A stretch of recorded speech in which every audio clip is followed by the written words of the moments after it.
Hi, everyone. It's so nice to see you, and I appreciate you waiting. I have to do a test. I had a little technology change at the last moment. And so I just would like to ask you, as we start off, if you can hear me and if I have this mic hooked up correctly.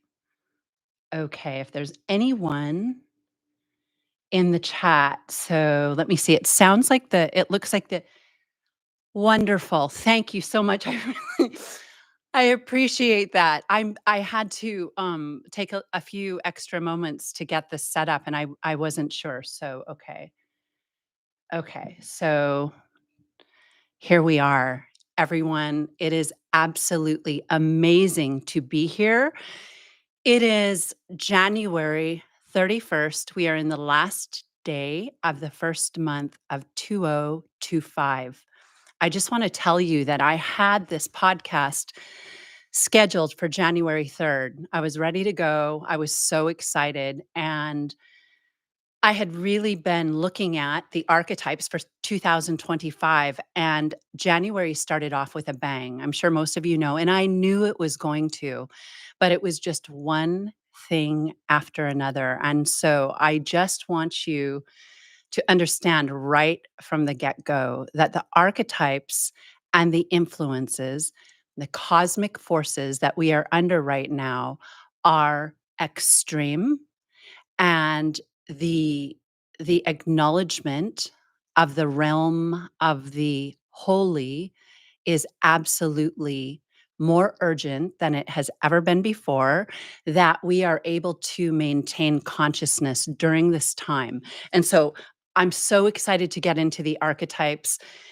I'm going to just introduce the podcast because the exciting news is that Art of the Feminine is in its 13th year. I can't even believe it. We turned 12 years old on December 19th, 2024, and we have entered into the 13th year. I would say season, but it's actually year. Sometimes podcast seasons are only a few months. This is the 13th year. And so, in celebration of the number 13, which is a goddess number, and as the synthesis and culmination of everything we have done here, and I will explain why, but I am now able to really hold the platform for the Holy Womanhood podcast. And so I'll give you just a little bit of background and then we're going to jump right into Mars because we are under strong Mars influence. You may, if you've been following the feminine esoteric codes, in 2024, we talked a lot about Mars and the Mother Mary mysteries. The last full video or lecture I did here was called The Feminine Mars Mysteries. And right after that, I went into a really sacred container in the last months of 2024.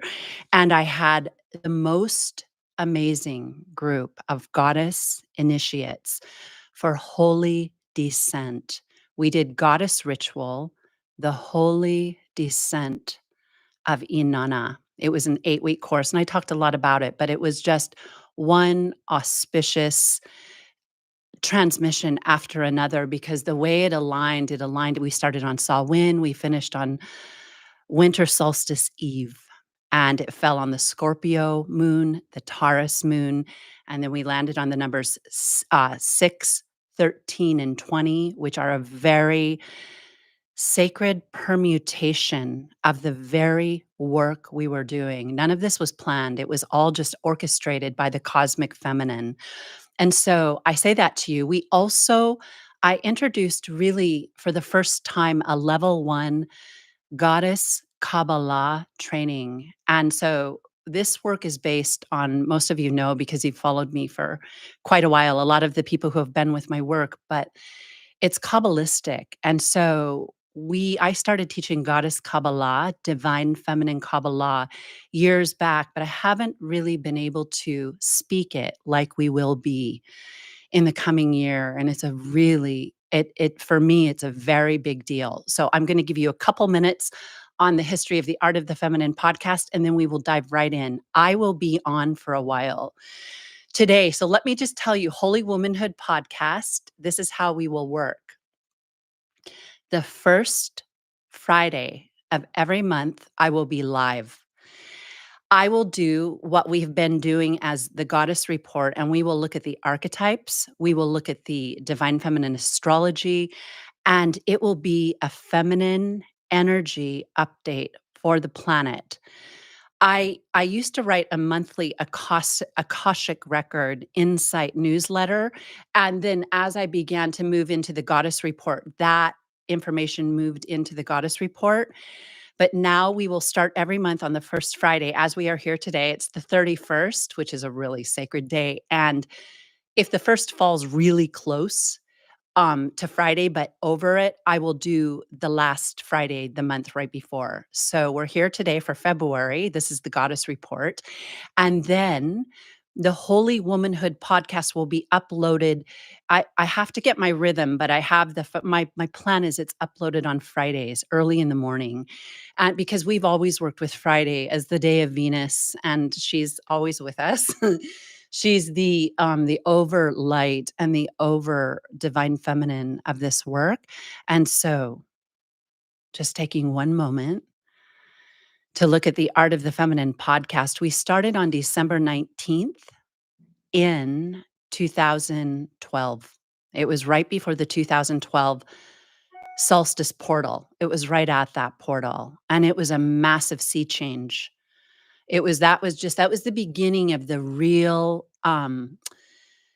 platforming of the goddess. It opened a portal. And that was right when we started on the 19th, the day of the sun, and we went for 4 years sharing the divine feminine wisdom or the feminine mysteries. So those first 4 years, which are very dear to the work here and now held in the school for a few different reasons, were presented. And it was the wisdom that we really, really focus on. And it was the wisdom that I had been teaching previously for about, I want to say solidly for a decade, but it was first really received in 1992. And I've told that story the last summer. So then we moved in 2016, which was the year of the tower. And it was a really big year for me of dismantling and rebuilding. We moved into the divine feminine archetypes or divine feminine astrology. And we took that for 4 years, meeting on the new moons and full moons to talk about the astrological codes. And we called it divine feminine astrology because we work with the goddess wisdom. This is not the astrology we do here isn't pop psychology, and it's not even it goes into the depths. It goes into the depths of the esoteric codes, and so we started to work with that, and then in 2020, after the Saturn-Pluto conjunction and when the pandemic started, if you remember that video I did called Message from the Goddess, that was a 3-day it was kind of like, I'll say, download, where I was just shown on so many different levels that everything was getting ready to really, really change. And we talked about technology in that video. I talked about Sophia. I talked about the womb, and that we were coming into a time soon when the womb would be uh would almost be hijacked or be replaced with technology. It sounds very science fiction, a little conspiratorial, but we had to go there and really start. I had talked about it in different ways, but that was the beginning of the Goddess Report 2020. We went 4 full years and then some with the Goddess Report. And that was the synthesis of the divine feminine wisdom and the feminine mysteries, but in a very kind of slow way to introduce it. And now, 4.5 years later, we are given the green light of Venus, to begin the Holy Womanhood podcast. And so I cannot even tell you how much this means for myself and my work and every single person that I come into contact with, because this is given at this time. because it's urgent that it really reach the hearts, the ears, the cellular platforms of all the women that are here for the call at this time. This has been the work of my entire life. I talked about some of the different stages, and there will be more of just my own personal experience bringing this in the ritual of my own life and the circumstances that were required to just really integrate. It's not research, it's not a curiosity or a conspiracy. It is a genuine birthing from within that is connected to a lineage from another time. That is why we are all here, and I know there's many of you who I've come into contact with that hold this as well. So I ask you now that if you know women, if you have daughters, if you know groups of women, and we'll speak to men in just a moment, as we get going with this, I ask you to share this podcast because it is I will be able to speak now things that have only remained in the book in my written books up until now. I have I have 33 codices, but I can't stop. It just keeps coming. And so everything is handwritten for this work. And I'm going to be able to open those books now and start to share from those books directly. If you remember, when the Art of the Feminine podcast began in 2012, it really made a ripple around the globe. I had women in South Africa translating it and writing to me saying, "Can I write this or can I put this into this language in many different countries so that I can share it?" And we did that. So this will be a return to that time when at that time I was living in the country and I would walk every morning at sunrise and hike and I would just receive it and then I would get on.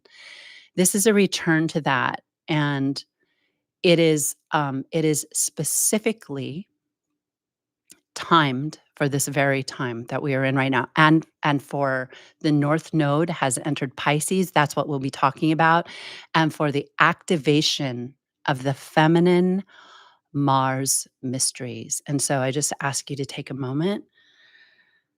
Um, Okay, we're just gonna look within. I'm gonna call her in before I start because there's so much. This will be the first lecture, and then the next podcast will be much shorter and much more condensed.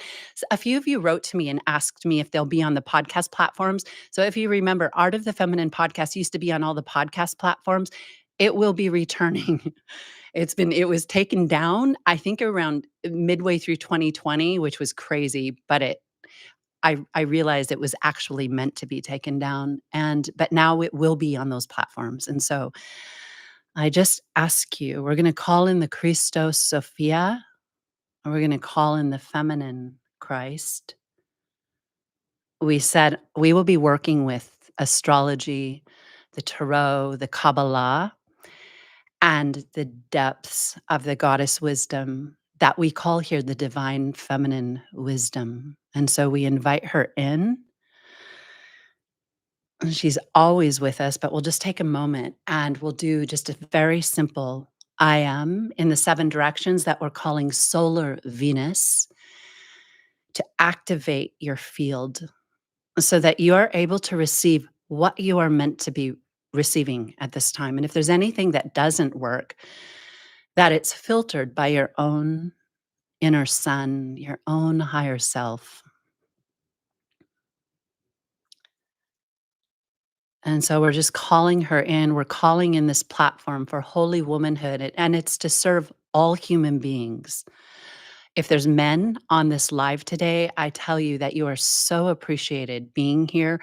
Everybody, regardless of how you identify, is welcome here because we all hold this in our memories. We all hold this in the cells and also the cells in the hearts of our own mother, her womb, and her transmission through her goddess DNA code. And so I ask you to just repeat after me, seeing the light of the solar feminine emanate into your field. We start with I am before me.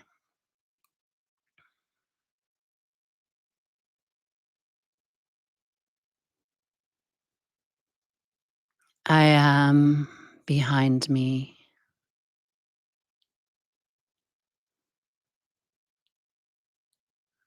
I am at my left.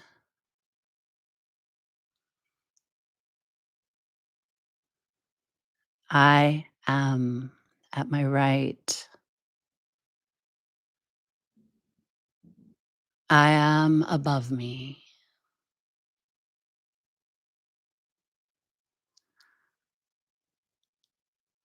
I am below me.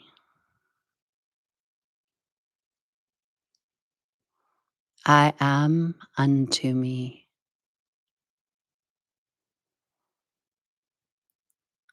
Taking a deep breath in, and just as you breathe in, ask for an intention that aligns you to whatever you are meant to receive today, how this is meant to affect you, which messages, archetypes, symbols, or codes are meant to come alive within you. And then exhaling it all out. And we activate the three planes with I am, I know I am, I am, I am, I know I am, I am, I am,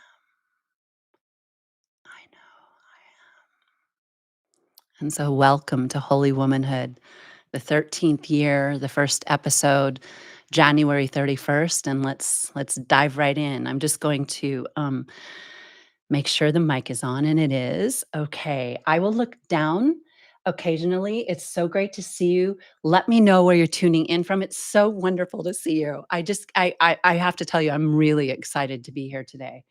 Okay. Yeah, I'm back. She's back. When I put she's back on the ad, I didn't mean I'm back. I meant the goddess is back for the reclamation of her throne at this time as the queen of heaven and earth. And I'll just say that Goddess Kabbalah, this holy descent we just did, will be available to the public. It's one of the courses that will really go with this podcast. I don't have the new page yet, but you can look in the description box. I might just put the old one up for a couple days until I get a new one made. It has all the references to this past season that we did it in, but you are welcome to partake of that course. We went so deep. The people who wrote to me just said I had no idea where we were going, but it's really going to hold the Goddess Kabbalah platform. And so I just wanted to let you know that. All right. A little bit of an introduction there, but I think it was important to let you know where we're going, especially for those of you who have been around for a while. So, the forces that are coming through right now on the planet that we will be talking about, we are going to be talking about the North Node entering Pisces, which it did in January, this about midway through January. We're going to talk about the archetype of the North Node in Pisces. We're going to specifically work with the number 18, and it is also a 9-year. So we're going to be working with Mars. Mars is the number 9, and Mars is fire. We just moved from a Mars North Node in Aries into the North Node in Pisces. And I've been talking about that in the past few videos. Um, this is a really, and Pisces is the 12th house. It's the end. And so Pisces brings about a real culmination. It holds the feminine mysteries, and the axis of Pisces and Virgo is very sacred to the work that we do here. And I will be talking about that as we go. And so that axis is lit. With the North Node in Pisces, the number 18 is going to really come in powerfully. 18, 1, 8. When you add a 1 to the 8, you get 9. 9 is Mars. So we are in a double Mars year. We started off this year, which is one of the reasons I delayed. I kept delaying it with fire in the United States on the West Coast. Flames like on the scale that we haven't really seen before. I lived in Los Angeles for over 6 years, right in that area. And so it hit me quite hard to see what was happening, but that's fire.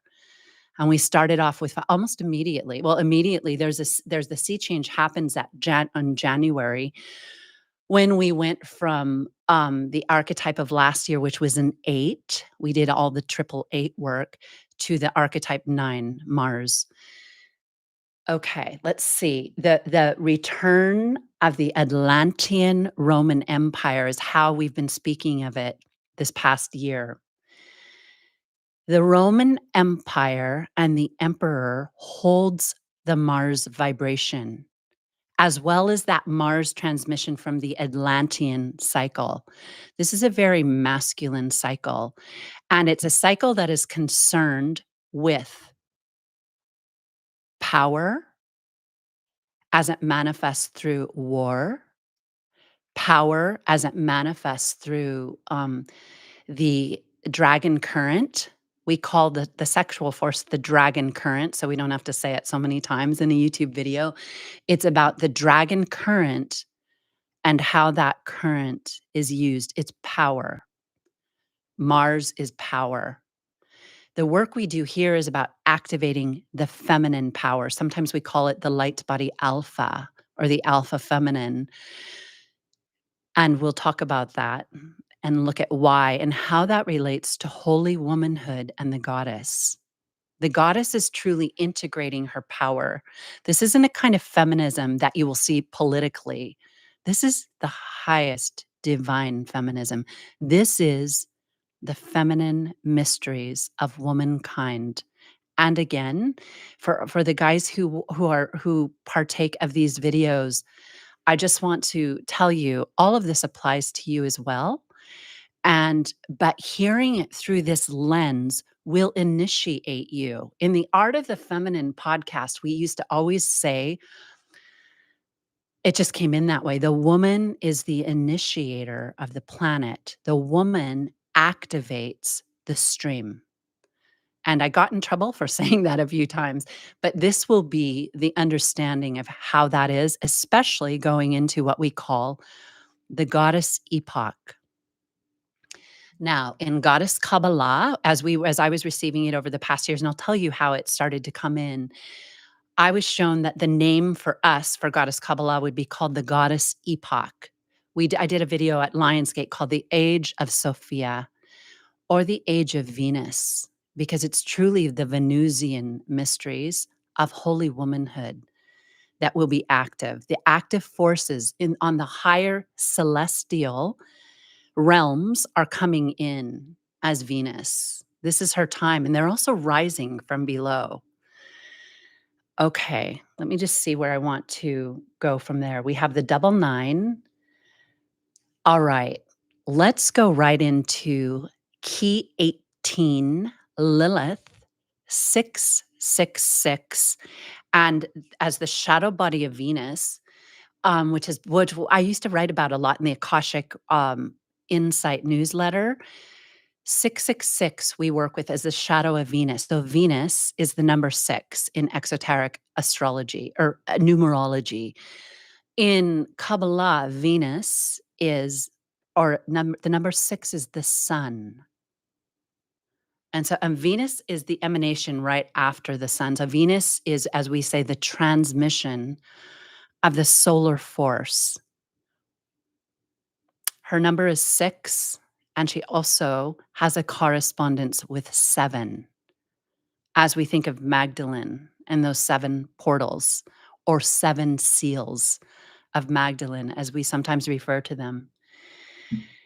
So as we enter into Pisces, the North Node has moved from being in Aries, which we see what happened. We talked about that for a couple years, how there would be a lot of war, and there was almost immediately massive war on the planet.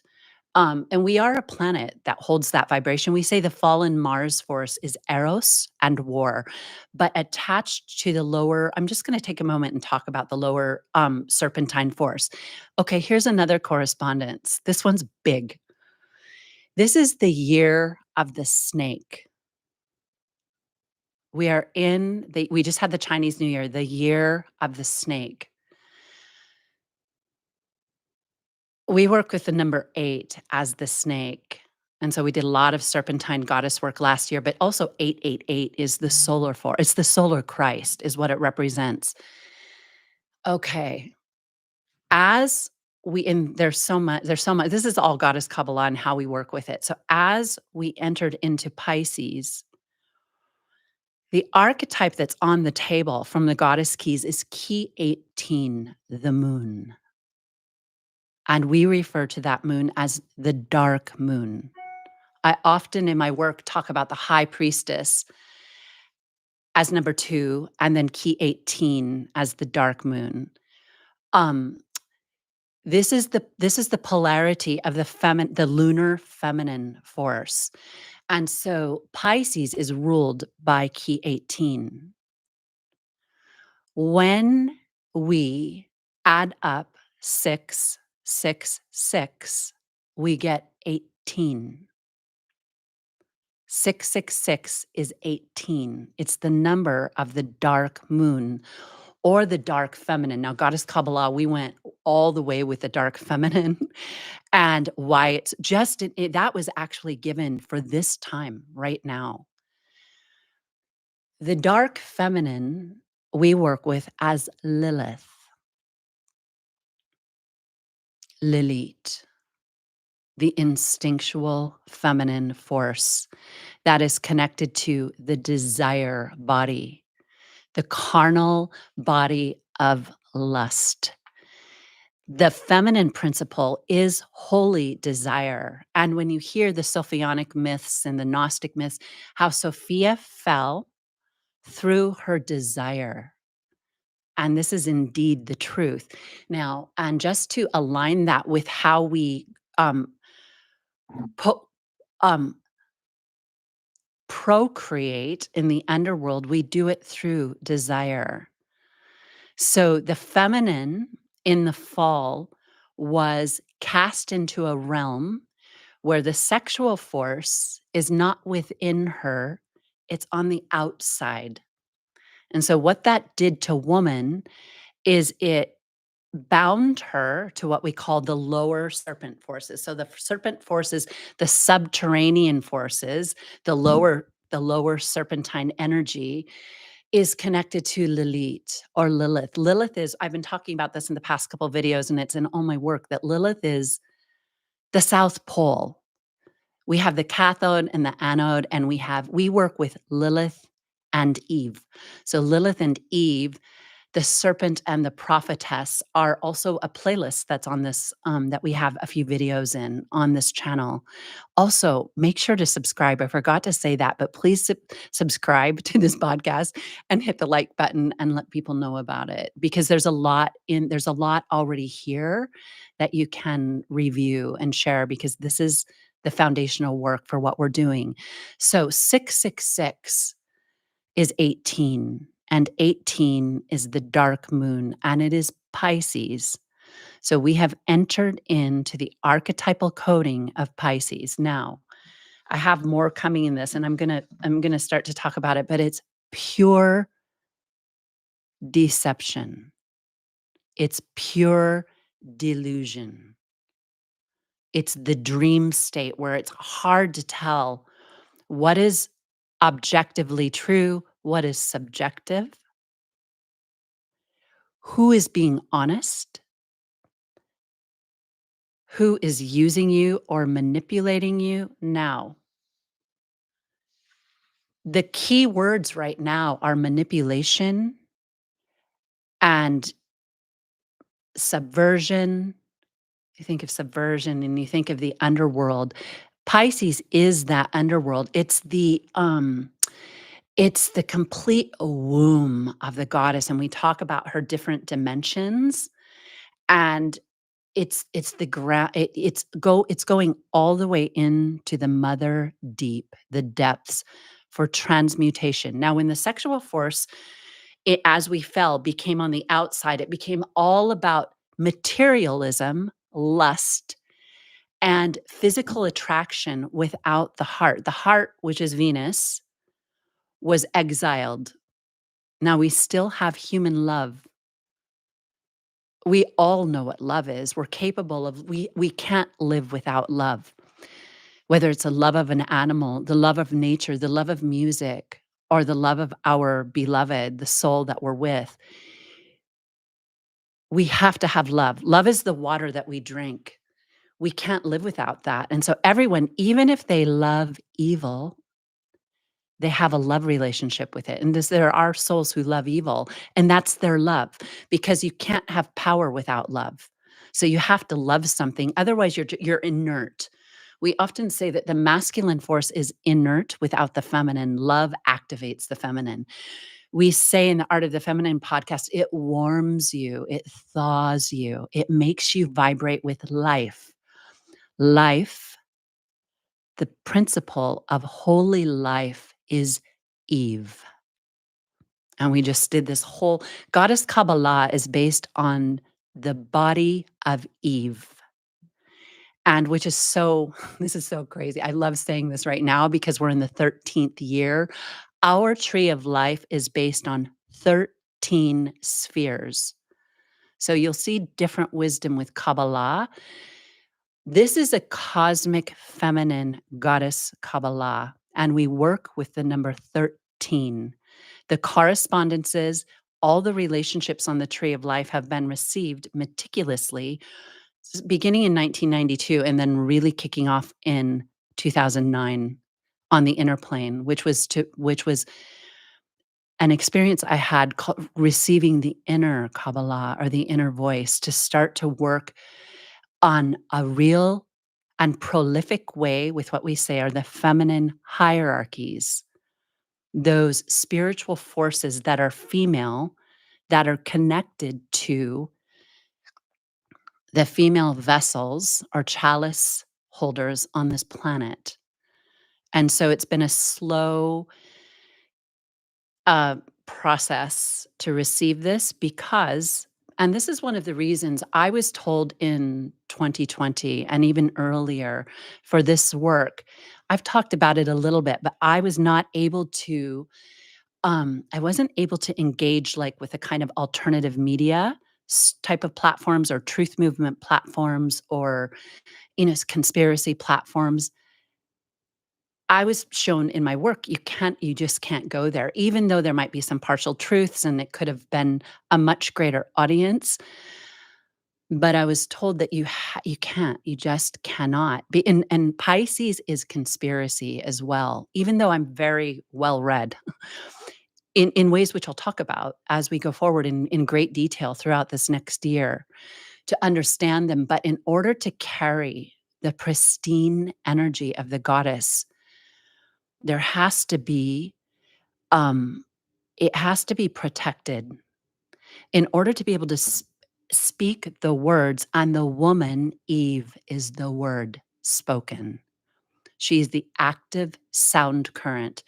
The masculine represents the receiving through hearing, but Eve gives the command and speaks the holy word of Sophia. And we say that's connected to the archetype, the number 16, the tower. That word can build, it can conceive, and it can annihilate. So the reason that this had to go slower is because there was a time when I did kind of dabble and intermix, and it really took a hit. Like I would get blocked in my own receiving because it wasn't pure enough. And that's no judgment at all because everyone is serving a purpose right now. This required huge amounts of isolation and contact with Mother Nature, as well as a purification of my own force that had gone through situations that were actually very harming to it because I had to go into things that attacked it and brutalized it. And I've talked about, had some unexpected tears in talking about some of those things. And then I couldn't just go from that where it was red hot. It had to be purified. And one of the colors actually, I'm wearing kind of an orange today. It's actually called hot coral, which I think is kind of funny, but I think it describes what this is. We work with the color orange a lot because orange on the tree of life is the mixture of Mars, red, and the sun, yellow. And when you intermix the solar force with the Mars force, it creates an orange, and it is the power of Venus. In fact, it's why Venus is represented the way she is. It's why you often see her with the orange red hair. I've heard a lot of people speak things about why that is, and I can't remember if I've shared that here. But Venus is often a redhead, and I've heard people say it's because she was perceived as a prostitute, and it was to make, women with red hair were prostitutes, but that's not the reason. When with those who were privy to really understanding the mysteries, the red hair represents that energy of Mars and the sun. It's a reclaiming of the feminine Mars mysteries. And then we see how how orange is placed in the sphere of Hod and has the Mercury, the Christ force within it because of that permutation in color. So we work a lot with color. You might have noticed in my work, we work with color as a living language and really, really have been shown how to use it. And I'm going to be talking about that more in this next year. So let's look at the Piscean now. We're going to talk about Lilith. This is on this year, and I just was kind of guided to share some of that. And then we're going to go into the technology, the technocracy, and the return of the Atlantean Roman Empire. So Lilith carries the energies of the moon, and she was placed where she would hold the dark moon. And so she was placed in the underworld, Lilith was, to guard the forces of nature. Like Lilith really does have that instinctual power. You need a little Lilith. Lilith is competition because nature is feminine. What do you see in nature? You see a very aggressive feminine energy. Nature is brutal. I mean, nature is also harmonious and holds the Christ force, but nature is also brutal. It will wipe you out. Animals compete, they tear each other apart, they eat each other. It's really powerful to study nature because that's Lilith. And because we are this admixture, we are this combination of what we call the higher celestial forces, the higher celestial serpentine forces. We call it the celestial gravitational field, and we call the underworld the lower gravitational field because it pulls. The lower field wants to pull you down. The upper field is trying to get you to ascend and to catch a wave and to ride it. But it's almost impossible to just catch a wave and ride it. There has to be so much real regeneration and transmutation. And with Pluto in Aquarius now for the long haul, that transmutation, Pluto rules the eighth house mysteries. It rules Scorpio. And so Pluto is that enforced. If we don't ride the positive side of Pluto, we will be under the influences of what is coming, which is a complete dominating Mars force. And I've said this a lot, but Scorpio was also the ancient ruler is Mars. And so that's why when we're working with the feminine Mars mysteries, we call them the eighth house mysteries. And there's so much in that. And they're close to me in my path because my North Node is in the eighth house at the last degree of Pisces. And so it gets a double whammy of crucifixion and the Scorpio transmutation, both water signs, by the way. So let's just take a moment and ask where we're supposed to go to really break in now. We're going to talk about Lilith and the dark moon. All you have to do is look around and see what's happening right now. So I want to be really clear. We are not oriented to the right or to the left in politics. I have said that I've always been my personal vehicle is more liberal and align with the highest ideals that come from that side. But the attack is coming from both sides on the feminine. Both have their own um, influences that are trying to harness the feminine. It doesn't mean you can't understand that there's some crazy things happening right now, and perhaps this would be the answer, or perhaps this would be the answer. The philosophy and the spiritual work we work with here is that the answer is our own sovereignty, meaning our own regaining access to the vertical plane. And the vertical plane, as you know, on the tree of life balances Mars and Jupiter.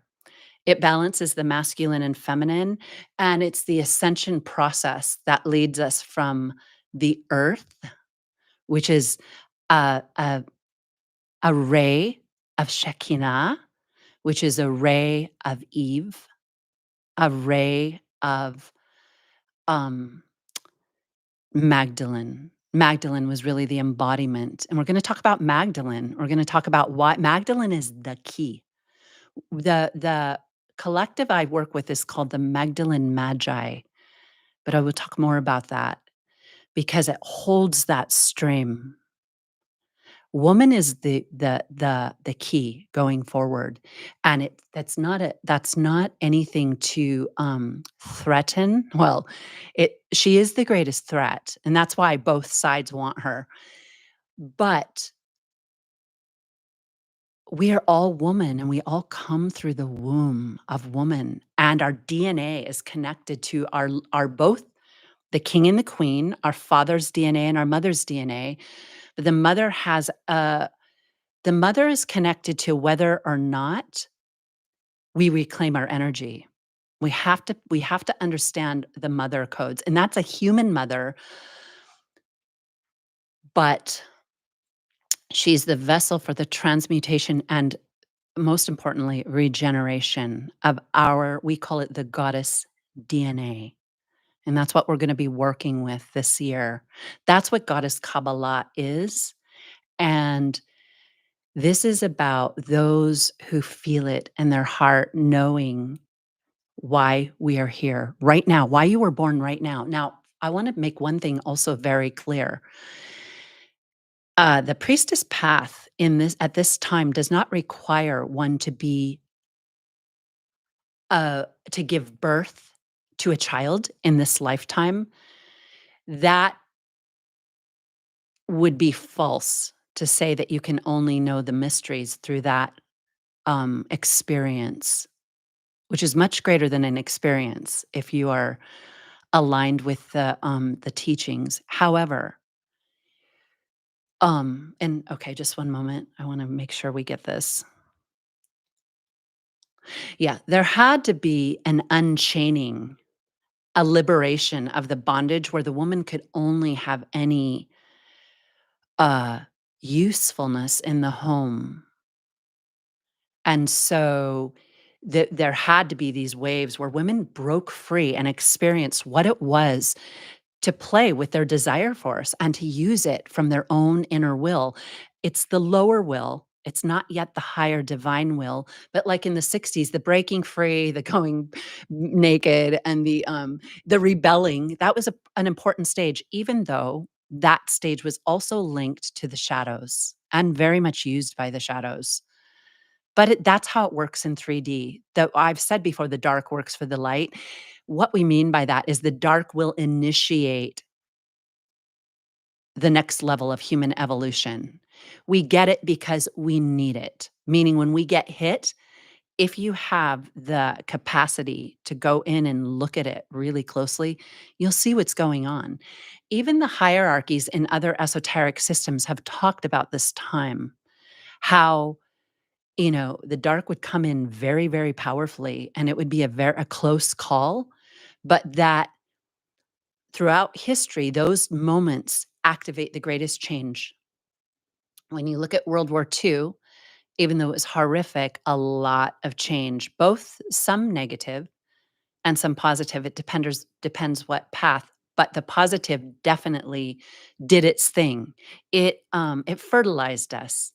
And so you just complete that. Okay, going back to motherhood, to also know though, and randomly, I've heard a couple people say that to become a mother was like somehow a trick of the patriarchy. That is really not true. And my work is based on fertility and sacred goddess fertility. So that was an aspect of the feminine mysteries that I got to live in this lifetime, not in past lifetimes. I've had plenty in past lifetimes, but it was this lifetime to feel it, to go through it, both the joy, the spiritual connection, the pain, the desecration, the betrayal, the abandonment, and to understand this relationship between the king and the queen in the fallen Mars vibration. Okay, let me just scan this really quick. Um, the female initiates, culmination, we did that. Okay. All right. I'm going to throw a few things out there and then we will look more specifically at um, the archetypes themselves, which are urgent, that you just kind of receive them and understand how to go inward and reclaim your sovereignty. Now, 18 again reduces to 9. It's meant to be Mars that regenerates. That's why Mars ruled Scorpio. Mars had to go in and become dark Lilith. We've talked about that a lot. Had that um the correspondence, but the relationship in this situation we find ourselves in between the sphere of Mars and the sphere of the moon, which I'll be talking a lot more about, which became Lilith. Now, Lilith has to reclaim Mars. It's kind of embedded in that when she said she wouldn't remain under Adam, even though that some of those myths about Adam wanting to mate with Lilith, but she wouldn't be on the bottom. And so he mated with Eve, and Eve was the subservient woman. There's something in that for sure, but it doesn't give the full story of Lilith because Lilith also holds the shadow feminine. And the shadow feminine is helping to break down it to destroy the world.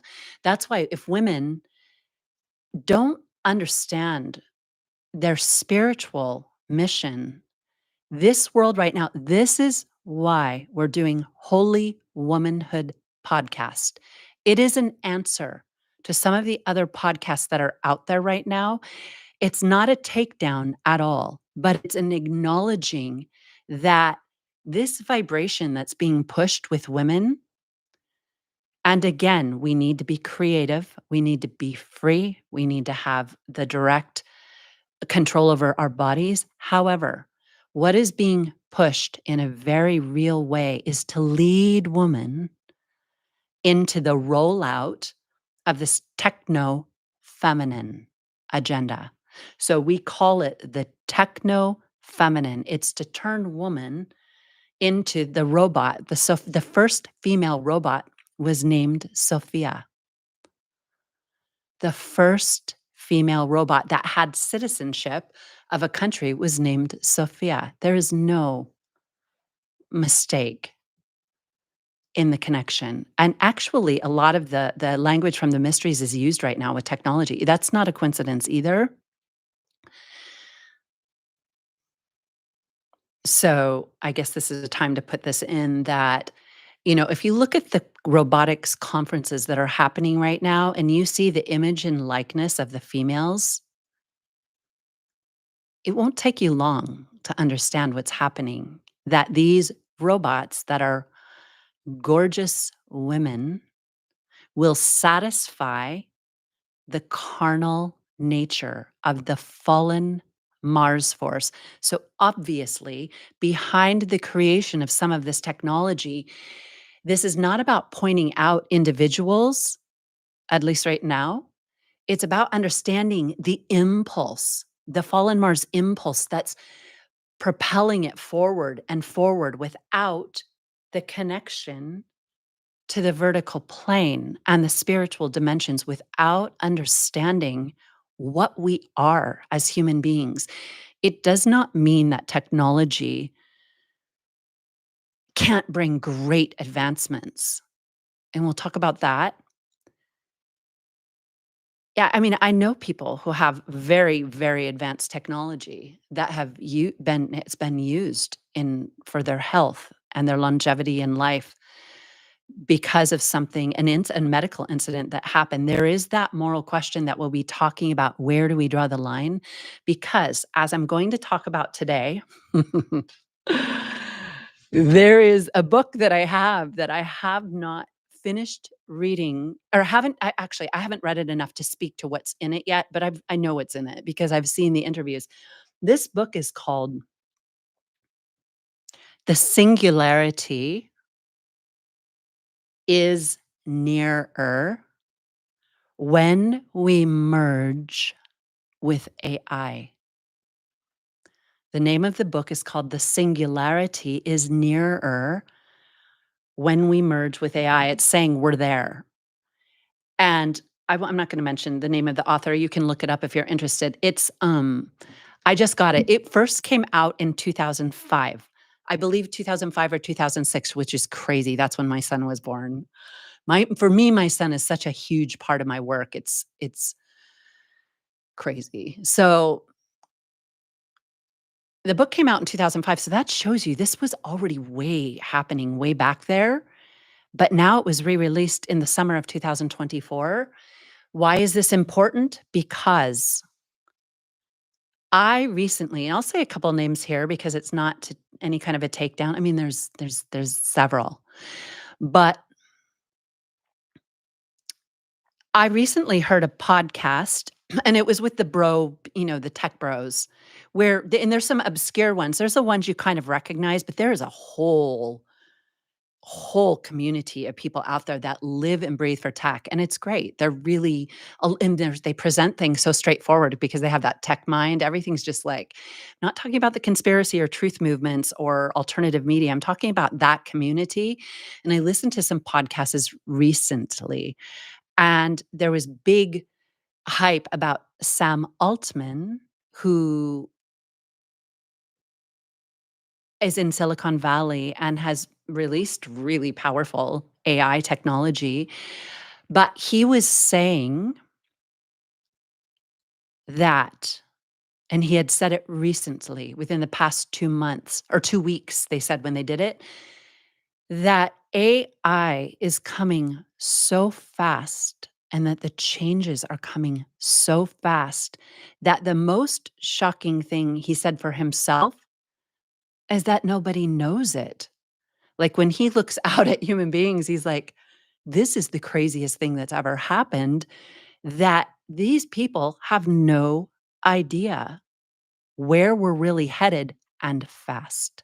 So, and I don't want to get ahead of ourselves and say that this is absolute. By next week, you're going to be having robots that are like stealing your husband or anything like that. But I had also heard going back when there was that controversy at Twitter when they had, I believe it was Mark Zuckerberg and, or it wasn't Twitter. Yeah, it was Twitter. And Jack Dorsey at the time had to go to these congressional hearings. And this was going back several years. And I heard both of them speak afterwards. And I think it was Jack Dorsey who had Twitter at the time before it was bought by Elon Musk, who's very, very much a part of all of this. He said that being in that meeting with Congress members, that it was mind-blowing how they have no idea what's going on. They're technologically illiterate. You can th It's like another list on their things that lobbyists can just come in and say, "This is where we're going. Okay, give you lots of money, speak this. This is what you repeat." But they're a lot of them are even from a different generation where they haven't, my son is very into technology, so I got to grow up with I got to raise him, in fact, he's studying it with, watching everything unfold, and it was pretty cool to get to see it. The way the Gen Zs are coming in and now the Gen Alphas. So he said that. So Jack Dorsey said that. He was like, "Look, it's just these people are gonna need some help.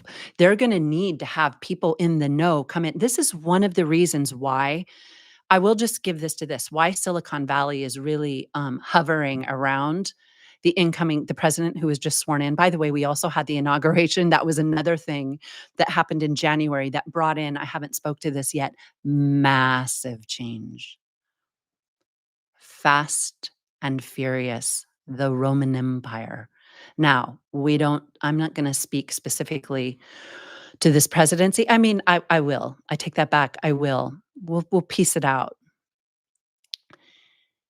But we all saw it, and it's being well, I said oligarchy in the letter I sent out for this because we've been talking about the oligarchy for several years. It's now kind of a buzzword, and it can give the, impression that you're more aligned with you're all the way on the left, and this is the oligarchy. Because now this pendulum has swung because because of what's happening, and so it's mostly like a left talking point right now is about AI and the privacy and surveillance and all that, whereas it used to be more on the alternative media on the right, which has all caved at over the years. Um, this is big because this is just to when you read this book, you will understand it. This is not you don't you haven't found this in newspapers, for those who still read newspapers, in the media. No real moral debates ever have happened in the news. Once in a while, they'll mention I think that the left has trying to pass, legislation to get children so that they can't have their phone at school, maybe something like that, which is huge, by the way, because I know teachers that are professional teachers that are like they do it because it's a calling from God, meaning they were born to be with children. And I have heard things that what's happened, not everywhere, but, in this profession where the teacher and the child are pitted against each other with tech, and that I talked to someone who really, really their passion was teaching, and this person told me, if a child pulls out their phone and you say, "Put that away," this was back a few years, but he said, "They can say no, and you can't do anything about it." Meaning, like, there just became this breakdown of, wisdom and, the hierarchies of wisdom and authority. You can't have the kids telling people what to do. The kids need to be protected 1000%, but there has to be parenting, and that's why so many people have swung to the right. So many people from the left, so many women, so many mothers. Most people I see arguing for the left watch all the new commentators, and there's some big one and I follow them too. I know exactly what's being said, and are saying, "Look, you are so ignorant. We know what's going on and you don't. And anyone who, pulled away from us thinking that you would find refuge on the other side is totally ignorant." Well, it needs to be understood that at a certain point there was a break, and women who had children got kind of afraid. They were like, "What's going on here?" That leads into a lot of the work around gender, which we will be talking about and taking on. We have, I feel, a really grounded, and we've received that wisdom on that. It's something I've taught for a long time. And so that will come in when it's appropriate. But they were afraid of that too, because we talked about this. The left has a tendency, the left is checked out. So I want to say this. This is kind of big. I I'm just gonna see how much I should say. So I talked to somebody who's at the very top, who's connected to the very top on that side, like the very top donors. And this was after the election. And I said, "Wow." I said it really politely. I said, "The left really they fell apart." And he said, "Yeah." And I was kind of shocked. So I didn't know how far the conversation would go. Then he pulled out a few things and spoke them, and I knew exactly what he was talking about, and there was some subversion of democracy along the way. That doesn't play out well. Not when it is kind of a dog eat dog system, and it's nasty and brutal, and they say all's fair in love and war. But if the wisdom principle, especially the feminine in this time, is not honored, you might as well throw yourself in the pool with everyone else that's in the decline.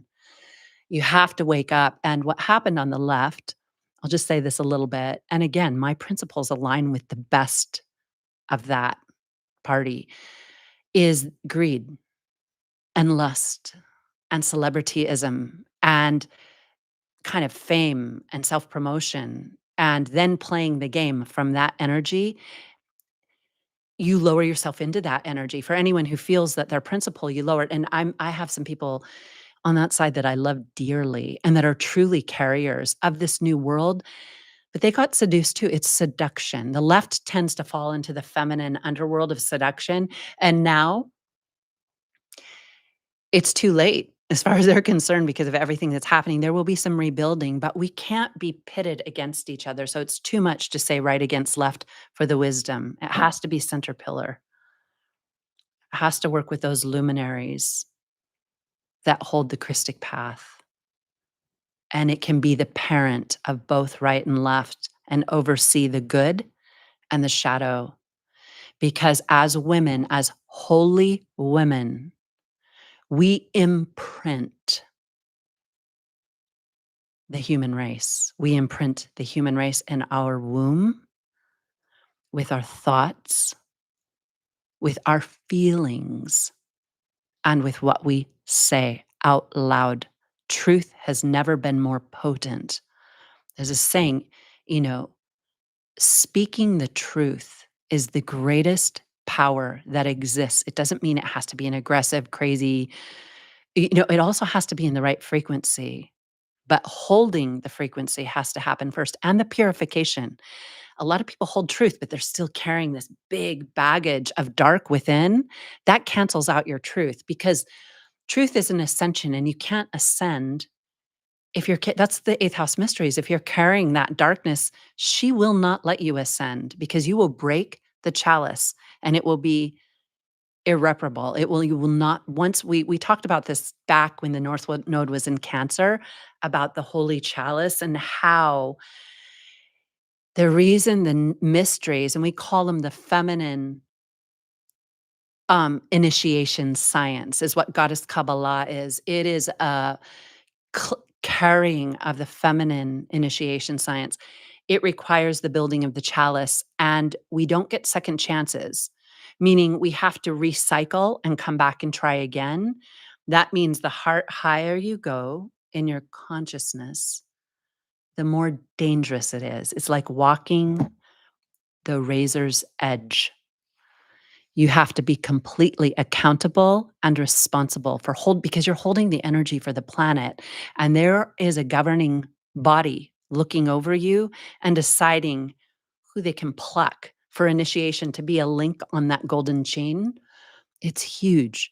So that's why the inner alchemy and inner work and that all really came to the forefront in the past 15 or 20 years, hugely. It was meant to. We start on the human level, which is psychology and examining. There's a lot of like popular platforms around that are human level psychology, basic understanding, but this is the esoteric. And we have to do that. Okay. So carrying the feminine, just one moment. The balancing of the forces, I mean, we see those as also the right and left in politics. Now, let's look at the right for just a moment, because everyone has huddled around and there's a lot of, legislation being just signed off on. Boom, boom, boom. It's rapid fire.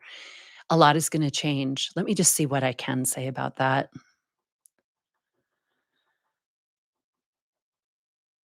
The person at the helm is up for grabs. They're not an evil entity, but all of us can make our vessel allowed to be evil. They're a patriarchal Roman Empire force from the past, from the Atlantean era of what it means to be the emperor and the ruler of the world. And so they cannot break away from being influenced by the lower forces. And the lower forces are going to be moving through tech. So let me just see how much more I can say about that. Pray, pray. There's a lot of missteps, a lot. And, I wrote this down. I'm going to look for this paper. What needs to happen in the new world within the goddess epoch is, I remember jotting all this down. Oh, I have it. Yeah, okay. Oh, I love it. Is that this is real. So the animal kingdom will have to be remembered as being sacred. So we're working that out. We're working out our contract with the animal kingdom right now. We are part of the regeneration and the ascension of all the kingdoms. And so we talk about the mineral, the plant, the animal, human. Our everything we do affects them, and so we're regenerating our relationship with animals. So what is big is our abuse of animals and our treating them as if they're nothing. More and more you will see animals are evolving and holding real consciousness. There's a few things I've seen recently where it's like, wow. And I've been seeing it for quite a while now. And it doesn't mean you have to immediately stop eating animal protein, but having a respect for it and imprinting that industry with a new archetypal coding is really important because the way we treat them is dragging us down. Our food is sacred. We're going to have to understand, and we see this being discussed a lot right now on the right, but that our food, it carries the solar force. Food that comes from Mother Earth carries the solar force. The earth is the feminine, and she's penetrated by the sun.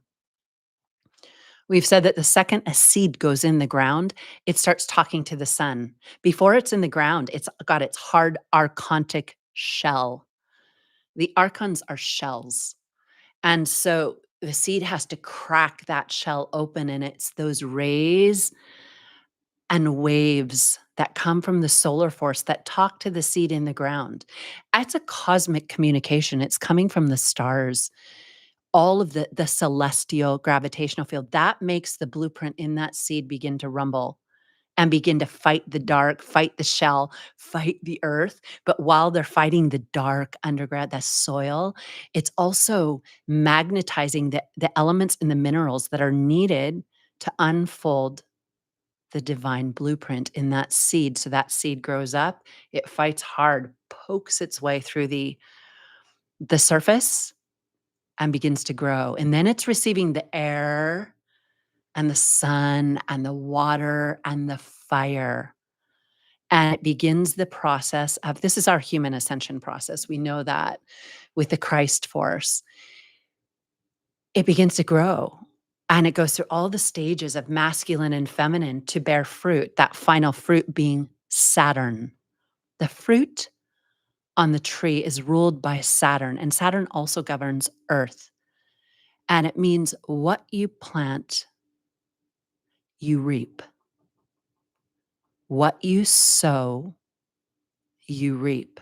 This is a cosmic feminine law that's meant to really be received. How can you change everything? Understand now, because we're in the karmic wheel of the lower zodiac, we carry a karmic blueprint. We are reaping things from what we sowed before this lifetime. This is very real. The soul is a stream, and we do carry our past. So you might be born into now this is where it gets tricky. We're not saying that everyone who's having bad situation that it's righteousness, not at all, not at all. But for those who wake up, it becomes more true. And that's why wisdom is so important. This isn't a sound bite for a political debate. And this is wisdom with a capital W. We say this a Holy Womanhood podcast, we bring in the holy frequencies. We bring in goddess wisdom, the feminine Christ. We stream that through wisdom. And that is the science of the seed in the ground, which is what our soul is when we enter the underworld. So, um, we have to understand our food and seeds. And with the tech industry, I've heard debates about there is some good with modifications, of course, but it's a whole receptive chain of cause and effect between chemicals, food, It's all connected to each other, but also humanity's consciousness about food, because we're just like the tech guys said, the Silicon Valley said, it's unbelievable how people don't really understand. We're checked out. Now, how are we checked out? We're checked out through materialism. And that is one of the keys of key 18. Okay, I'm going to go through this because I want to get back to 18. Um, we're in a 666 agenda, and it has never been more on the table than right now. So everything that's happening fast is a 666 agenda. It's the beast. It's the machine god. It's the whore of Babylon. It's the completion of that. Now, these forces that are take part in it, the reason why it's dangerous with like the truth movements and alternative media is because they don't have the full vision. Full vision, you have to regenerate. And so when you look at all that stuff, it's addicting. We've called it pornography before that. Suspicion and conspiracy is like it's addicting. It's like you get in that cycle, you can't get out of it. And you start listening to people who don't know what they're saying. They have a little bit of it, but not all of it. Suspicion, conspiracy is at a 10 with the North Node in Pisces, a 10. It could not be any higher than with the North Node in Pisces. So this is why we're doing Holy Womanhood. This is about reclaiming how we interface with the material world, what we listen to, what we speak, how we birth, what projects we put into the world. All of this is part of what's happening right now. Yeah, it's the beast technology. And of course it has its help that it can do too. Um yeah, I wrote down the sex robots. So it's pretty obvious. If you see the conferences and you see these women and even just and I even saw this guy, he posted it and he's just tapping her like, I own you. Just no, none of the respect for the true embodiments and personification of the goddess. You're a thing. However, one thing I want to say about that in this vibration is that there's a huge push to say that AI can become conscious. This is big. Once you start saying, and we talked about this in the message from the goddess in April 2020.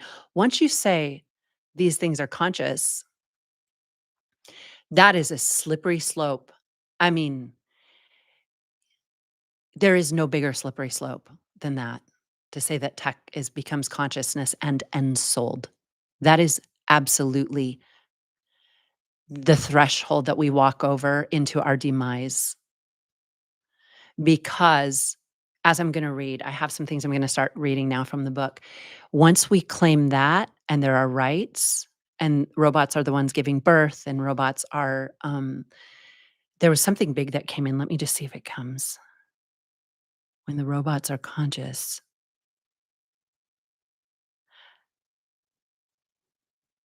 Well, that is the replacement of the woman, 100%.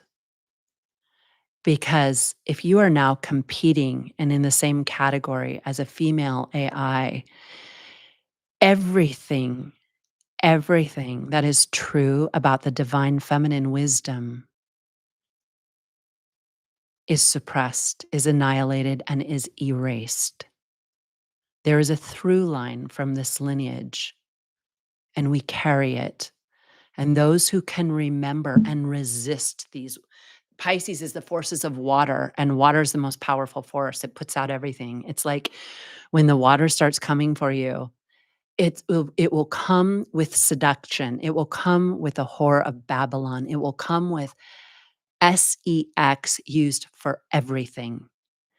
We've talked about how the glamour of like culture and fashion and Hollywood is succumbing to this more and more, more and more.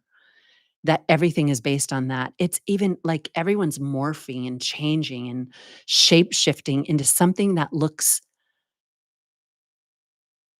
like it's from another dimension. Like it's like, is this really happening? It's really happening.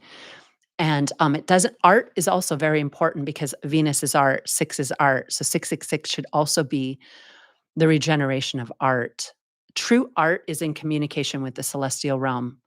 And once you know, you know what is in communication with that. Now, just to be really clear, as female priestesses and artists, and all artists, a lot of artists that don't have a super high vibration in their personal life, I was taught this in the Akashic record, are able to open a channel from above. It happens. I mean, it happened. And that's why so many artists turn to addiction, because they tap something that they can't hold and they have to numb. There are certain artists, you look at ones that were carrying like a massive current, and they couldn't, because this is how my work was brought in. You hit currents that are so big that you have to just stand there and stabilize, because it has to match every single cell of your body. And so when some of the big art musicians and some celebrities that held just this light, they had to come to their own ending, and some from the shadow forces as well, because it was too great of a force. And so that's why initiation is a slow process, because the goal is to not ruin your vehicle. If you tap the light too quick, you're not you don't resonate with that light. And so that's why just even hearing these things and sitting with them, you understand what you value. That's Taurus, that's the goddess. The second house is your home, your food, your animals, your sacred space, your land. That's Venus acting through the rays, her ray working through Taurus. Um, when we say woman's meant to be sovereign, we mean it, meaning like it doesn't mean you can't participate. I watch a lot of things that I get done. I'm like, oh God, I have to go meditate really quick to make sure, because you have to see some stuff sometimes when you're doing this work. But you realize that the technology is within you. We call it the technology of the God. That's what light body yoga is, by the way, which is something we birthed here going way back to the early 2000s. Light body yoga in this work is the active platform of the feminine mysteries. And so it's not research, it's not information, it's practice. It's the rituals themselves, synchronized with the Magdalene Magi and what they've given as these 7 seals of Magdalene, but also the 13 spheres on the goddess tree of life. And so that's why there's the stop, go, hold it. If you don't hold it, you're gonna disappear, or what happens also sometimes when you're holding something so great, you make the wrong decision. That's what we call initiation. Now, in the archetypes, initiation is verification. Verification is the initiation process. That's why you see the balancing of the light and the dark. The process of initiation, governed through Jupiter and through the sign Sagittarius and through the Hebrew letter Samech, is to create the chalice. And so that means verification doesn't just mean like, oh, I know that now. That's great. I can move on from that lesson. You knowing it is one thing. Activating it on the cellular level is another world. That's what initiation is. It means you didn't just hear it and know it and dream about it. You can prove it. When the dark forces come to your face and they're going to poke you, like so many of the mysteries that are distorted, that's what they do. Terrible things to people to make them prove that they won't cave. But real initiation is when you have to hold it. You have to energetically hold it. The balance within you has to be complete. It means you've lived it, you received it, you went through right and wrong.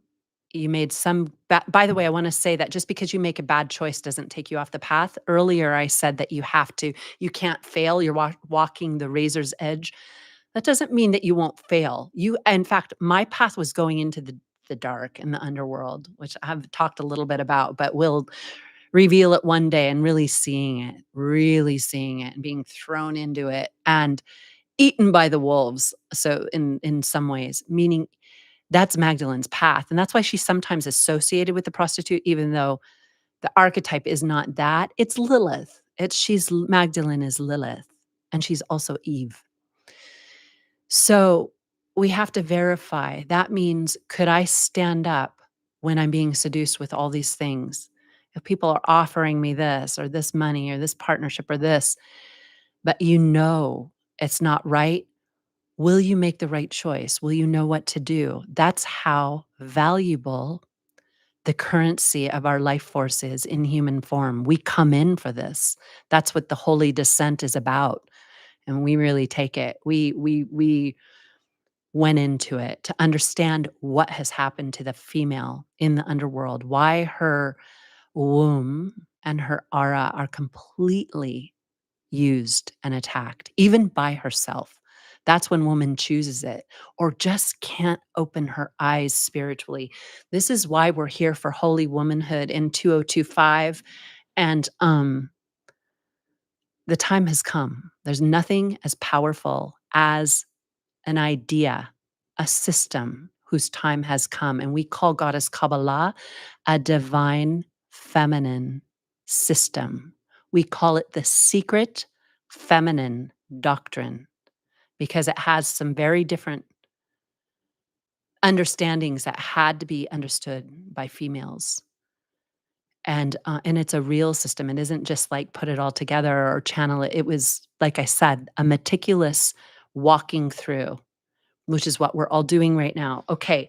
We also hold as women the keys to fertility. Huge. The biggest thing about it is understanding fertility right now, which is what this work has been founded on. The art of the feminine was found on the fertility codes, um, which I talk about with my own son and going back quite a ways.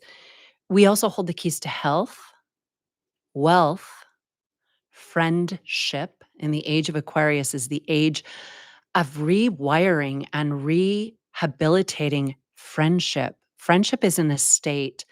The way people talk to each other in the world and dispose of each other is at the lowest it's ever been. Friendship is a key to the coming era.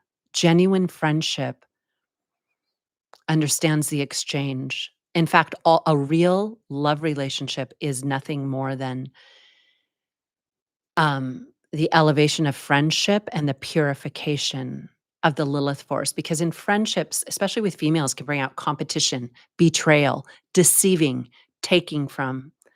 That in the new world, though, that doesn't exist. Meaning that in the new vibration, we have to put ourselves in check. We have to check ourselves and say, is this right? What I'm thinking? Am I thinking something that's harming another? Because as we know, the feminine rules the inner plane and her thoughts on the inner plane are like sound is in 3D. She's speaking. So, what you're thinking, we need to address it and just get familiar with our patterns and where we fall every day, every hour. We all do it. But that will manifest as friendship. And when you're in a love relationship, if you let's say people get married and they're like, oh, my person isn't really spiritual, I'm doing this work, they're not, or we're not into like the tantric kind of stuff where you're actually working with the forces of union. A lot of people, they're just not a right match for that anyway. There's a very, very, very, very, very high level of that requires a true initiates. However, what you can perfect and what will save the planet is the friendship you carry with your partner as a woman, also as men, but what the friendship. So let's say you grew up in an era where there's no connection. The person, first partner you have, you love them so dearly, but they have no idea what you're talking about when you do spirit. Doesn't matter. The way you communicate, the way you serve and are served, the way you work in the world is your friendship. And to be really clear, that person, if you're not responsible for their sins or mistakes. If they're that great, then you're responsible to get out if it's really bad. But meaning you don't have to, because we don't want to judge and project onto the other. Oftentimes there is a bit of a mirror. It doesn't mean always, but if you really love someone, they're going to hit you in those spots that nothing else can reach. So start by looking at where do you and your partner, where do you get that? And work from there because relationships are holy. It's the king and the queen, regardless of physical vehicle, uniting and purifying. It's Sol and Luna of alchemy. Okay, the keys to creative power, the keys to wisdom. So Okay, I'm going to take a quick break before we move on and just look down and see if anyone has a question. And I have something I'm going to read that's out of that book I showed you. I have to remember I haven't used this on YouTube before, so make sure it's on. Okay. All right. I just want to say it's I'm so happy to see you. Okay. So good to see all of you. Oh my God. I'm seeing people I haven't seen in a while. Maria, Melissa, Trish, Macy, Shaz, mm, Leanne, Cheryl, Helen, Brenda, Shay, um, Donna, BD. Oh, somebody said your spiritual podcast was a huge part of my spiritual awakening in 2014. Yeah, the Art of the Feminine podcast was it was the definition of a download, meaning like I had to fight the forces to do that podcast. It's one of the reasons it's not up. So, put it this way, conspiracy scares no one. Truth is the real threat. So, you might say, yeah, but all these things are out there. That's different than speaking balanced, harmonized, verified, energetic truth of holy womanhood. Okay, House of Aurora. Oh, nice to see you. Nice to see you, Neil. Yeah. Good to see you on here. Lotus, Donna, Nettle, Janae. Ah, so great to see Janae. And Janae has a podcast out too. Um, which I will share eventually. Nice to see you. Okay, I'm not sure who you are. I see your comments all the time and love seeing you. Jax, I think I saw Jade too. And oh my gosh, Samira, Trisha, okay. And Martha, so good to see you. It was fun to say some names out loud. Okay, if you have any questions, ask. Okay, let's see where we're going now. All right, we're going to go back to Mars and look at 18 again. And the North Node in Pisces, Lilith and Eve, the year of the snake, it's on. The shadow of Venus. Oh, 6, and I said 6 is also the sun. Okay, I'm gonna tell this is deep. 18 is not only the number of Lilith, but 18 is also the number of Inanna and Christ. I have a lot more, but I'm just going to say those 3. 18 is the number of Lilith, but actually Inanna and the Christ have a potent connection to this archetype of Pisces. And we know that Pisces it's crucifixion, it's the fish, it's the Vesica Pisces. It's the crucifixion and resurrection of the Christ. And so it's part of, I have this North Node in Pisces was to really, look at what you have. Now we see that the zodiac in our natal charts represent karma and the underworld. And there is a ceiling on it. And this is when you hear piercing the veil, reconnecting to the goddess tree of life. That's what goddess Kabbalah is. It is ascension. It is feminine crucifixion and resurrection, with some correspondences that have never really truly been understood because they need female initiates to actually be them, not just read about them or research them, be them, and link the logos, the living logos, the solar light to your word, to turn Shakti or the fallen Mars into the word of Sophia. That's where we're at right now. Okay, we talked about the Techno-Feminine. Okay, I know something I want to say. Going back to World War II, and I will say Nazi Germany, there was an obsession with the Greco-Roman soldiers. Some of their hidden operations, and, they're, what do you call it? What do you call special forces? Some of their special forces were trained in a very specific way that worshiped the Greco-Roman soldiers.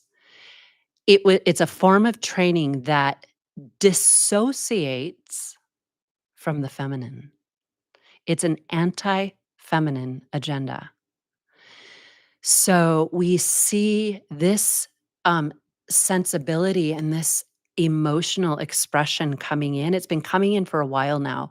This isn't to totally condemn the Romans or the Roman Empire, but Rome also connected to the church in the 4th century.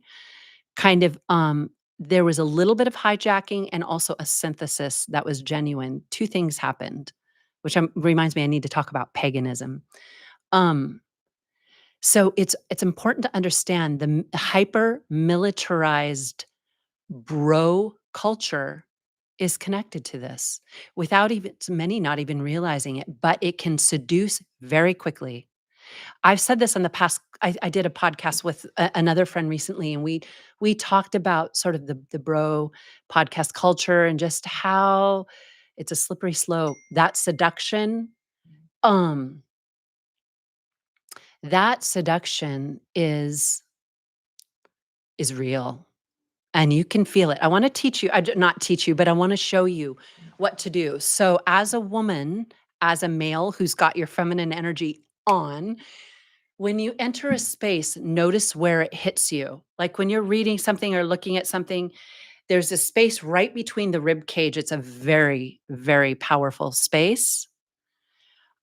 There's the sexual forces that are below in the sacrum and the root chakra that kind of start to that's where attraction comes from the pineal gland, but it comes from the pineal and pituitary acting on the lower forces in this world. And Um, just one moment.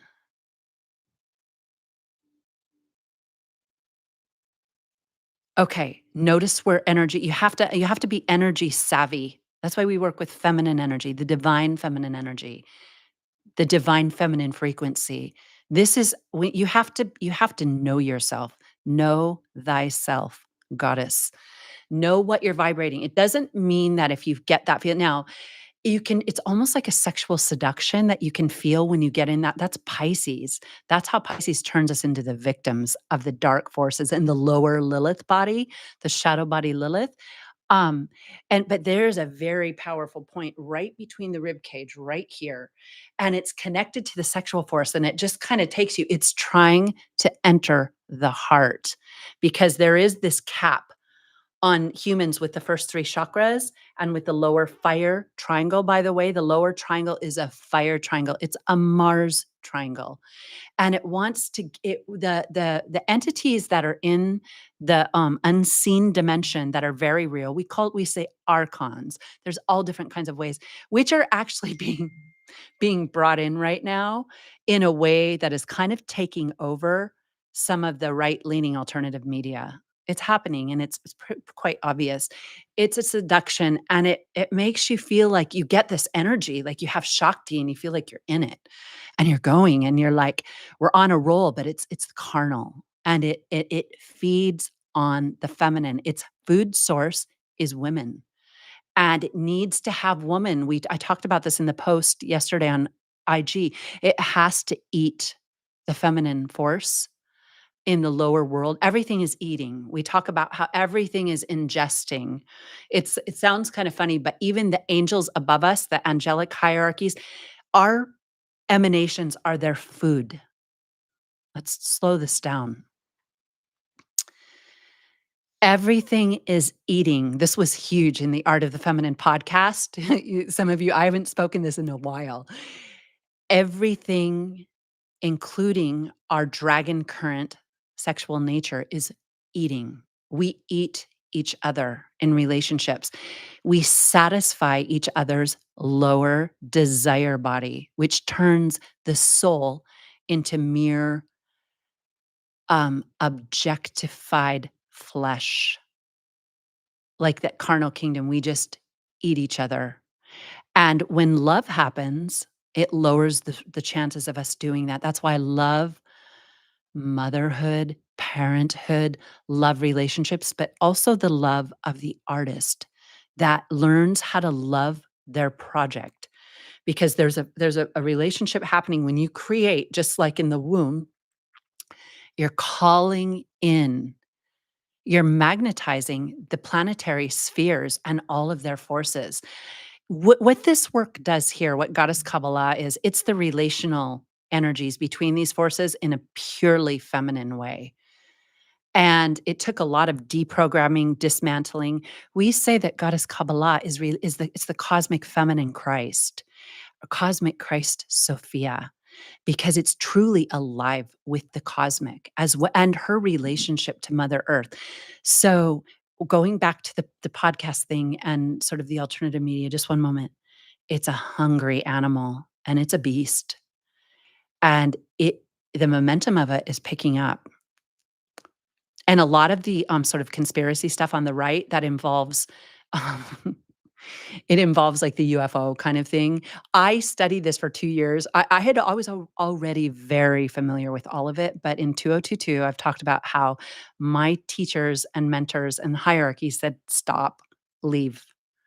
You need to understand from within what's really happening." And it led me to some things that I couldn't believe I was able to find. But we talked about this. There's a stream on the left and a stream on the right that is pure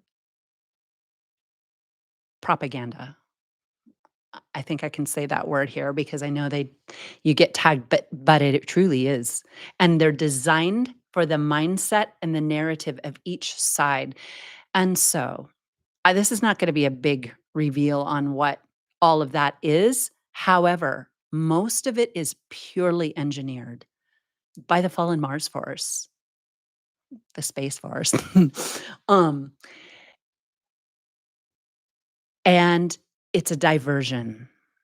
It doesn't mean certain things aren't real. Our ability to we've talked about how our ability to, um, what do they call it? Colonize space, that will come in due time when we have the right sophistication of our relationship with technology, and that requires the woman. The woman is the only one who could stop this. I've written on Art of the Feminine, the Facebook page, years ago.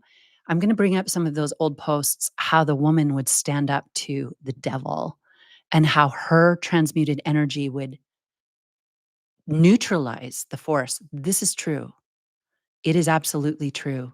Love your inner feminine and have your eyes open because also it also there's a lot of false light, false teachers, and I don't mean that to be mean at all. Everyone's contributing, but without verification, meaning without being able to hold those forces in a hermetically sealed chalice, the influences from below are just too strong. And oftentimes we try to bypass initiation. So as you become initiated, um, you start to know what's what and who's who. And it's never about any judgment. It's just understanding where the seeds are at. Now, again, we're never privy to the whole story of someone, so it's dangerous to think we are. And I've learned that on the astral level, meeting with people. We can't quite see the whole story, but we can see our own story, our own narrative, our own work. We can align that with the vertical and be in total integrity. And when we're not in integrity, we pray. When we fall, we pray. We meditate. We call that here because this is a Christianity stream. It's an esoteric feminine Christianity. But the Christ force is from the Greek mysteries, the Christos. That's why we wrote feminine Christos. Christos came out of the Greek mysteries and the pagan mysteries. And it's been united sort of like with the messianic message in the Old Testament, which holds some truth and some not truth. There are sects that came out of the Essenes and the Therapeutae that became the Gnostics, and many of those went off the track as well, but at the very core, we're holding the Christos, and we're prophesizing the Savior, the real Savior, and so the Christ force is something as women, that's why that's why I speak that language now, and it's partly why I had to go back into Catholicism, which is my Cathar lineage, and really process all that. I would have never done that ever. Had gotten so distanced from that, but what happened is when I was teaching a mentorship a few years ago, I think it was it's been 2 years, in 2023. I was on Twitter. I don't think I've ever I did tell this story to some people, and I accidentally downloaded an app. Now, my son could tell you I have no apps on my phone. I'm so busy in my work, I don't use apps. I downloaded this app. Was listening to it, it came through my stream, and I tuned into it from a meditative space immediately, and I was like, "Whoa." I was like, I went to my deepest like that. Like, meaning there's layers of for those people who do this work, you can open different layers, but there's some layers where, like, you're in. You've gone all the way in. And I had that experience where I was all the way in to the depths of my awakened consciousness, and I was like, "What is this?" And it said, download for, I don't know, maybe a free trial, and I might have accidentally hit it, but I had it. I owned it. It was on my phone, and I was like, "Oh my gosh, this is crazy. What is it?" I opened it up, and it was connected to, it was a Catholic app. And I was horrified. I literally, when I saw what it was, and I don't know if I've told this in these videos, I was like, "Get it off. Oh my God, what did I do?" And I removed it. I listened to it again, but then I realized what it was, and I wasn't it I say horrified, meaning, like, I was almost embarrassed. I was like, "I can't believe I have this on my phone." It you know, because my association were with some other things, and then, I listened a little bit, and I was like, "Oh, well," I knew what it was, but then I got charged for it, and they charged me the full price. And I was like, "That is so strange. How did I get charged?" It said for I don't even know what I did. So I get this, on a bill from I think it was Apple. Yeah, Apple. And I wrote to them and asked for a refund because it was a full price. I just wrote them a one-liner and said, "This is a mistake. I didn't mean to buy this." And they took it off immediately. They removed it. And I was like, "Okay, that's done." Um, it came back on my phone. And there's a long story short because I removed it several times until finally it hadn't occurred to me, "Am I supposed to go through this?" And it was like, "Yeah, you're supposed to go through the whole thing." And so I spent 2 years with it. Now, I wanna, tell you that brings me to something when you're working with like the angelics and the hierarchies, they do not always tell you what to do. Verification comes when you make the right choice. Because we're in a free will world, those who understand spiritual mysticism understand there comes times when you're like, "Please God, tell me what to do. What am I supposed to do?" You might be asking about one thing for years, and you're like, "Why don't I know? Like, I'm on your path, I'm serving you, I'm here for the light." Why do we make the wrong choice and then get the consequences revealed? It's initiation. It's how we're initiated because then we needed that to know we can close the door on that, it's done. So, they let me sit with it for a while, and then all of a sudden, was like, "You are meant to understand this." So what happened was I ended up going through the entire what's it called? The Mysterium, the Magisterium, the canon, what's their canon called? It was only des I had been away from it for much longer, it was designed in the '90s, I can't remember what the name is. It's the full canon, it's the full body of teachings, and I went through the whole thing.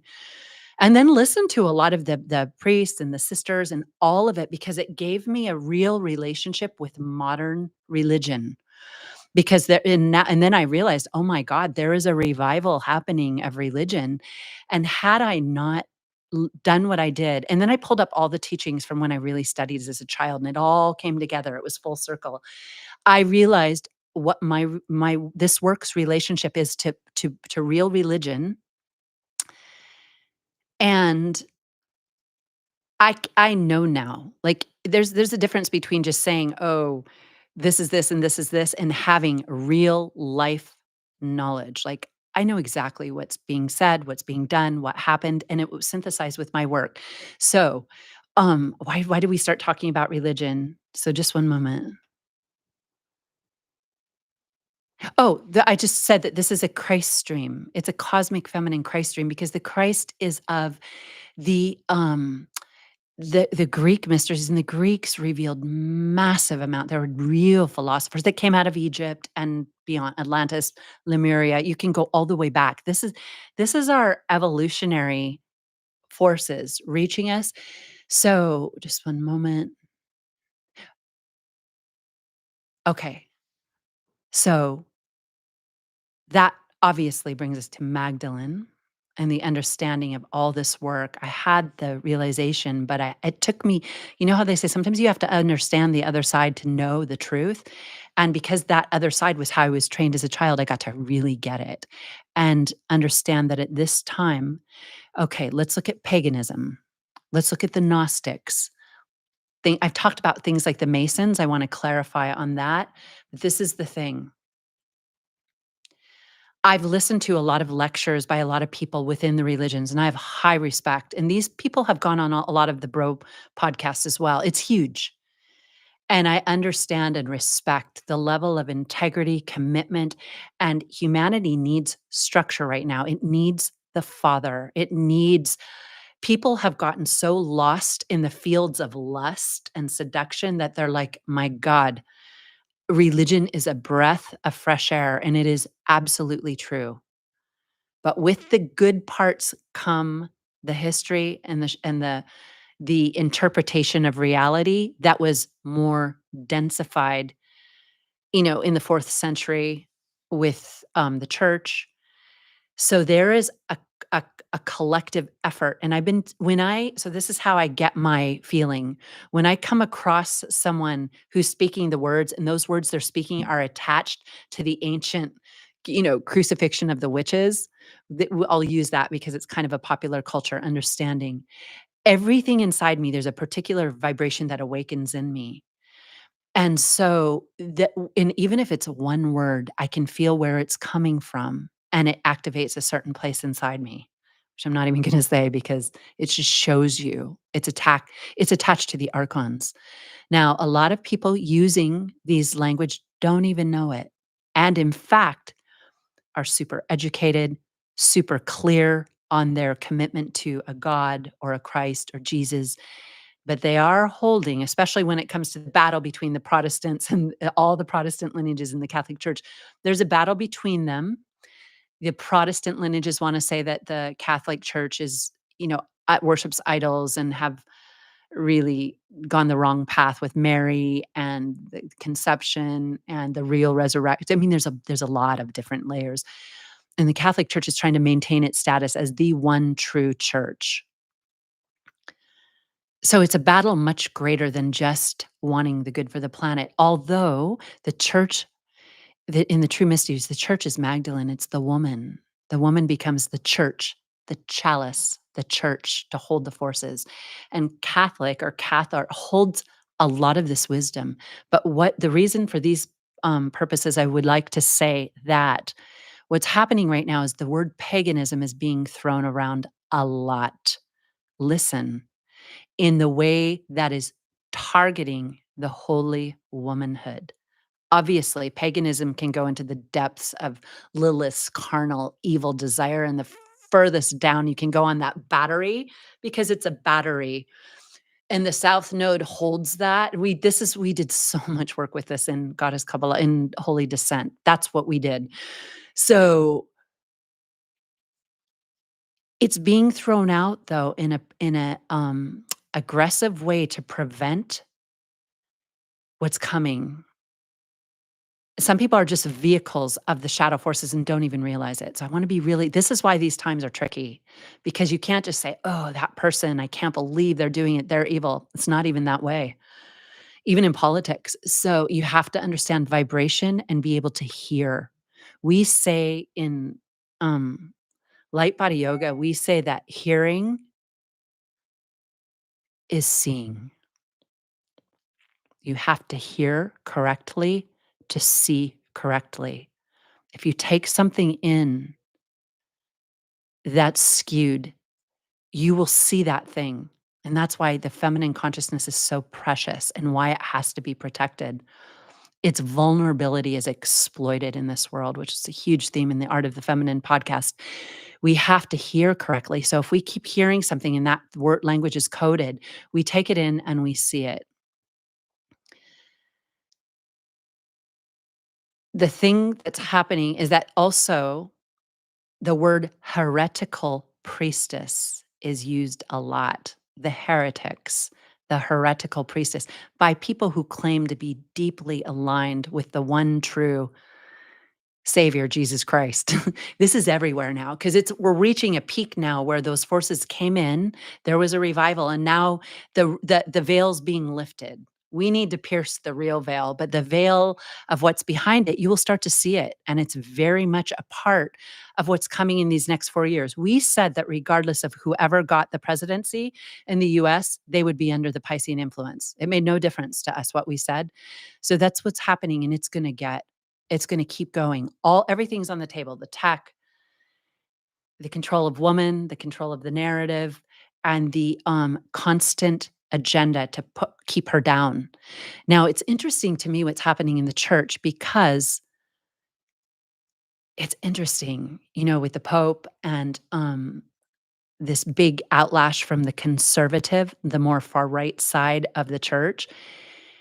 It's interesting. Now, he gave Magdalene a feast day in, I think it was 2012 or 13 on July 22nd and made her the full blown and said she is the apostle to the apostles. That came from his mouth.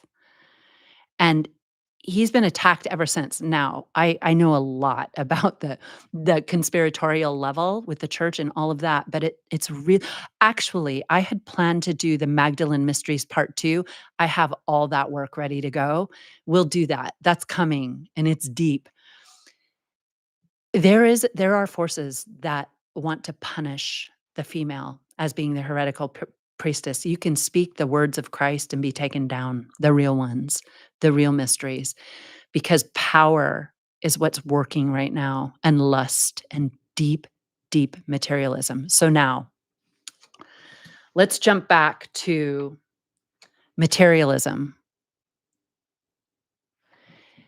Key 18 represents the total takeover of materialism. We are in an 18. The Christ represents the redemption, the redeeming, and we are the female. Holy womanhood represents the female saviors. So let's look at 666. There is a direct relationship between 666 and WWW, the prefix of going online. In the Chaldean numerology, 666 is WWW. It was the bringing in and birthing of the internet. Now the internet is wonderful. It's good for so many.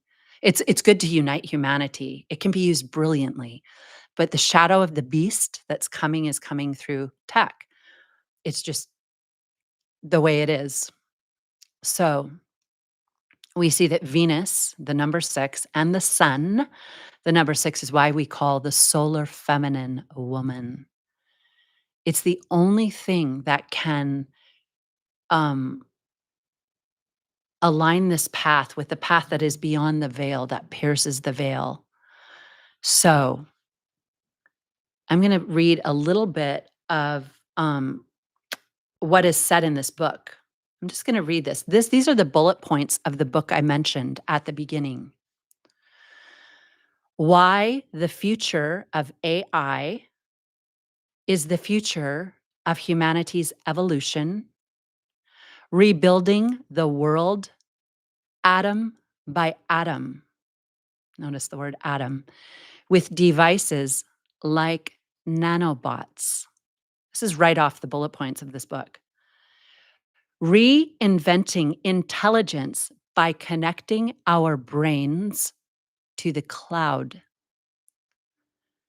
Exponential technologies propelling innovation, which mean we'll live much, much longer, happier, healthy lives, but they mean forever.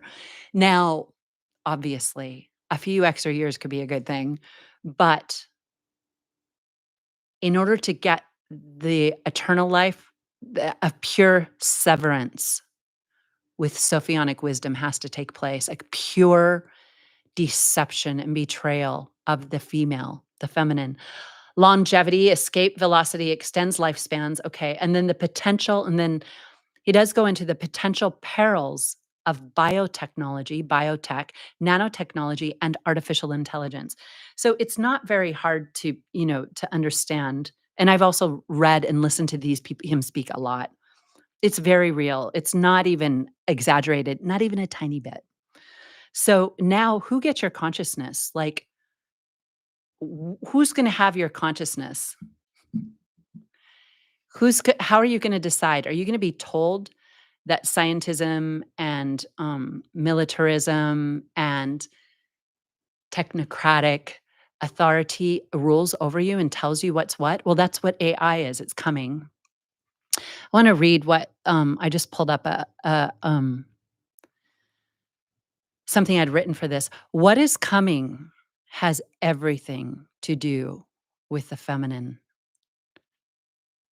You either understand this or not. This is why there is such an attack on motherhood and holy womanhood. This is what we see all over the planet. And Mother Earth is the ultimate mother. Neither side is honoring the Christ light in her. That's why we say this is urgent. You have to have a relationship with our planet. And then it says, watch out for bro culture becoming radicalized by those who condemn paganism and the goddess. Those are keywords. They're trigger words. Because of course everybody knows that idolatry and black magic and all these things are not a good thing. And there are this is what makes it really complicated. There are dark spiritual forces, and that's why people are swimming in them and desperate to know the truth. Many people mean well when they talk about the spiritual battles, but they don't have the verified vision to see the truth. That's what they call the Antichrist. When we talk about the Antichrist, we mean the false words. We mean when everyone is saying, this is what it is, this is what it is. And the streams who hold the true wisdom are very few and far between. Find a stream that carries the wisdom through verification. The verification is not about imagination and fantasy.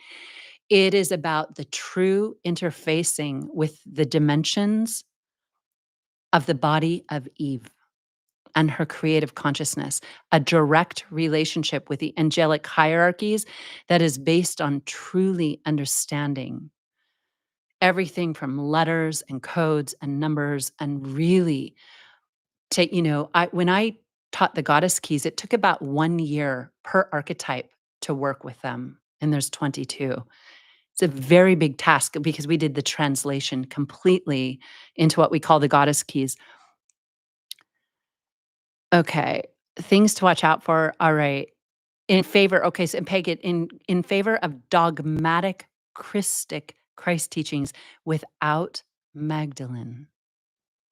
Magdalene is nature. She is the divine goddess, the pentacle and the chalice. And much, much more. She is I have a pretty deep relationship with her, meaning she is the founder of this work since I was a little girl, even in the Catholic Church growing up, way back in the 70s, having a relationship with her. And her archetype and her stream took me to watch the goddess Isis very deeply as a young little girl, like first and second grade in Catholic school. She kept those doors open for me. And those who remember going back there was a lot of shows that were about the divine feminine and the goddess mysteries. I was devouring those for sure. Okay. And I also used to go out and collect rocks and broken glass and, you know, different things from nature and just set them all around me and look and understand that the streams on the tree of life come through nature. And you can, like, I have a huge relationship with color because when I look into color, I start to receive the stream of the color. Like the color is a living angelic field and it transmits. It's a wave and a frequency, a vibration. And so, okay. Okay, so all natural we call her Lilith. Okay, initiation and the feminine mysteries are opposite of comfort. I guess I needed to know that. They're opposite of comfort. They require the transmutation of the desire fear force because desire in its flip side is fear. They're the same things. That's why love relationships, first of all, we are going to be looking at love on this planet like we never have before. I can finally speak. It's been enough time to where I can speak and my son's in college. I can start to speak about things that I really, really learned firsthand. All right. We are birthing the light body human. This does not happen through technology or bypassing initiation and the feminine mysteries. The technocrats do not own the goddess, although that's what they were going for in World War II. They wanted to own the feminine. They wanted that power. They were deeply into occultism. You call it right-wing occultism. It is, they wanted her they wanted her. They lusted after her, but with no obligation to the feminine. Um, the technocrats do not own the goddess. They cannot control her. The holy woman is about to reclaim her throne. That woman that she abdicated, understanding herself to be the queen of heaven and earth, the light body queen. Okay. And we call her Lilith, but that's a little bit, I think I moved it around. All natural and sovereign abilities to listen to the inner plane are being replaced with technology. Our ability to hear the inner voice, Madame Blavatsky called it the voice of the silence, that is real. And I want to say this because I had a huge writing about this recently. Um, I'm gonna be breaking open a lot of handwritten journals that I have. So, this is the inner word. This is the lost word. I'm gonna just take a break and talk about that. The voice of the silence, this is what it is. It's a sweet spot inside. It's the nucleus. And when we hit it, you have to become familiar with that signature because when you're in it, the world before you changes literally. This is what we talk about when we talk about heaven on earth. It's a vibration and it's beyond words. But once you're in, the world around you transmutes and everything starts to talk differently. We say it's the music that's coming from form. Form has a frequency that's a sound. And all of a sudden, you know the truth. But most importantly, this is for the holy womanhood. Your new vision is imprinting the world, meaning your true creative, we call it the feminine force or the solar feminine force, is now no longer subservient to the archons. Now it's you. No, but you don't act alone. You're connected to the chain of the female initiates, and we can only work with them when we're capable. And that's a big like moment of striving spiritually. And you could say it's about surrender. The male lineages always say, just surrender and be the self. It's not quite how it works here. That is the self, but then it's what you do with it. It's all about action. The feminine is form. She is form. What form do you make with it? They will know us by our fruits. All you have to do is look at what's happening and say, what are the fruits of this? Where does it lead? What are the fruits when you're in that inner voice, which is the lost word? It aligns with the revelations of wisdom, and they pierce the veil, and they activate the dimension of the Christ, which cannot be reached in the underworld truly by the old means. There's nothing we have to physically verify that to pierce the veil. And this is what we're gonna be working with in the Holy Womanhood podcast with digestible weekly shows. Um, she's ready. So learn that spot. That's why meditation is so big, because you can get it in meditation, but pretty soon it just becomes a thing. And understand what you're rejecting that happen. Make note of it. Start to make note of what the energy is in your body when you interface with certain things. Technology and social media is designed to activate addiction frequency, lust frequency, we call it. It's the lower side of Lilith, and it's the shadow of Venus, and it's 666. The way everybody's being walked down this path into the new bondage is through distraction and their own lust. What's so crazy is you can be on social media and say all these great things and be like, that's really good. I like that. I like those clothes. I like that makeup. I like this spiritual tidbit of information, and they fire them at you nonstop. It never takes you there. It's an illusion. It's water everywhere, but nothing to quench your thirst. You understand? You have to quench your thirst with the real thing. And that means it has to be sustained in time. Woman is time. Pregnancy is time. Woman time is Saturn.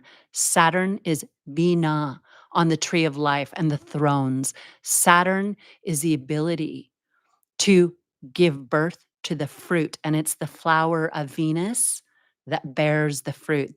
The flower is Venus and the fruit is Saturn. And it's funny, both my son and I have Kabbalistically Venus Saturn. We have the same chart in that way. And when he was a little boy, he channeled it. I said it in one of the videos, but he talked to me about the flower and the fruit. And I was like, oh my God, what is he talking about? He was 4 or 5. He said, Mom, write this down and don't ever show anybody. And he just had a whole talking about the flower and the fruit. We are the fruit. The fruit is form. Fruit, form, F. Even the word that has to do with coming together in slang starts with an F. Many words do. So, um, so how we interface with technology is our fertility. That's what we're bringing this back to. What you take in, you are eating.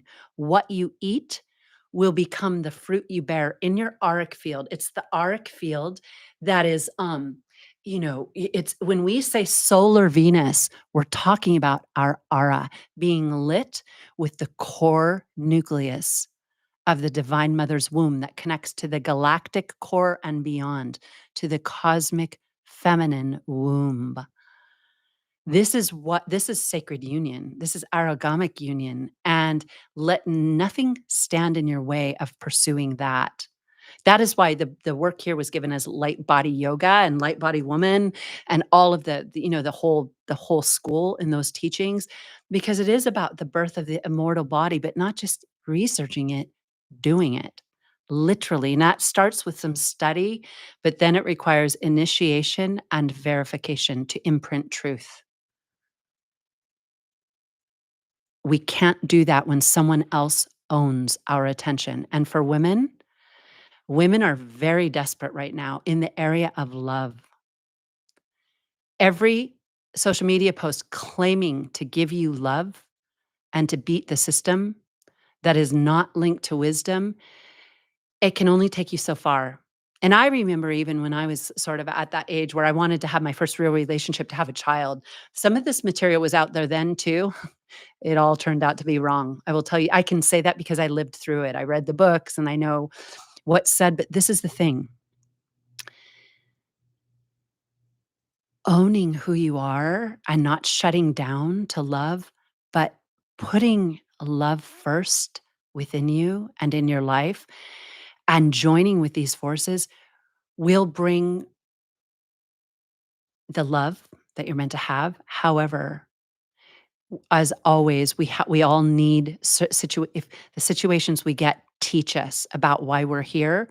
My work was nothing more than going into some deep relationships and doing the long-term time with them to really, move this foggy thing that's covering the eyes of the female thinking being seducing her to give everything, to give all that she is without seeing what that holds for her. So you have to kind of live those things out, and then you're like, "Oh, yeah, I get it. This is not a conspiracy with the women on the planet." The archons attack the feminine. They cannot stand her, especially once she is spiritualized, and once she spiritualizes her force. Okay, let me see how long we've been on. 2, 1. Oh, wow. Okay, just one moment. Let me see where I was here. Okay, we were talking about listening. If you're giving too much energy out, it's everything. I just want to tell you, everything is coded to keep you on, to keep you online. 666, the beast, keep you on, keep you glued. You have to have limits. You have to say an hour a day or 30 minutes a day, and then it gets down to 15. What do I need to see that informs my work? And then that cut, done, cut. Understand what it is. It also okay, it makes us spiritually lazy, okay, because we replace our own inner hearing with being fed. Now there's all these AI things that just go through spiritual books and chop them up, and they put out a tidbit here, a tidbit here. They're just the AI has harnessed all the words. You're better off listening to it by reading it or sitting in nature with it than hearing it through AI. It will not give you the real juice. It will give you the words, and you will see them as a commodity like everything else. More, more, scroll, more. Wow, that was the most profound thing I've ever heard. What's next? Oh, wow, that was the most profound thing I've ever heard. What's next? Oh, this will get me a guy or get me a husband. What's next? And you can't stop. And how that gets integrated is 100% your breath, your meditation, but your link to the celestial gravitational field. That's the only savior. And you can't do that when you're being used. And so I hope some of this is coming through. Some of it's coming through kind of hard. Okay. I'm almost to where I want to be. All right. Okay, so our sovereign natural abilities to listen to get the lost word are erased with tech. Obviously if you're very adept in this work, you're so aware that like I said, you feel where it hits you in your body. Um We have become spiritually illiterate. This human life and body are not for comfort that's handed to us by, let's say, the state they are for the hero and the heroine's journey, the holy descent into the underworld. No government or tech can give you that. We say this over and over and over. They're not going to give that to you. Whatever you get, it may be exactly what you don't need. So beware if you don't have this, all the longevity in the world will be the anti-Christic forces. Um, you can hand them your body and even worse, your soul. Someday, and hopefully before it's too late, we'll see what we could not see before. It's right in front of our eyes. And a huge clue, it's not right or left.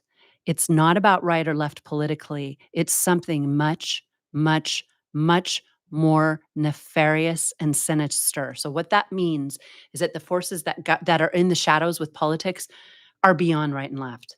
They own both. This is just like so pick your whatever that you're attracted to because of your genetic makeup or the kind of brain you have is wired right brain or left brain, but the sinister forces are the archons and they govern everything on the planet. This is not conspiracy, it's understanding the spiritual teachings of this world and how they act and operate. Okay. All right. So I have a lot more left. That 2025 is a pivotal year. We work with, I just want you to know going forward, we work with the archetypal codes, we work with Kabbalah. Again, this is the cosmic feminine Christ stream it's universal and it's of the feminine. It's been received specifically to activate the womb and heart of woman. How do we interface with this world hearing all this? Is this meant to be fear? Not at all. It's actually meant to be exciting because there's also the Christ taught the true teachings. The Christ Jesus was an initiate in this lineage and came to perform a certain alchemical operation that would take us into the next era in the age of Pisces. And by the way, the age of Pisces is what we're is 18. It's the north node is in Pisces. So all of this is the work of the Christ. So, how do we interact? Let me just see, what can we say here today? Calling upon the Divine Mother and her cosmic stream, her earth stream, and her heart stream.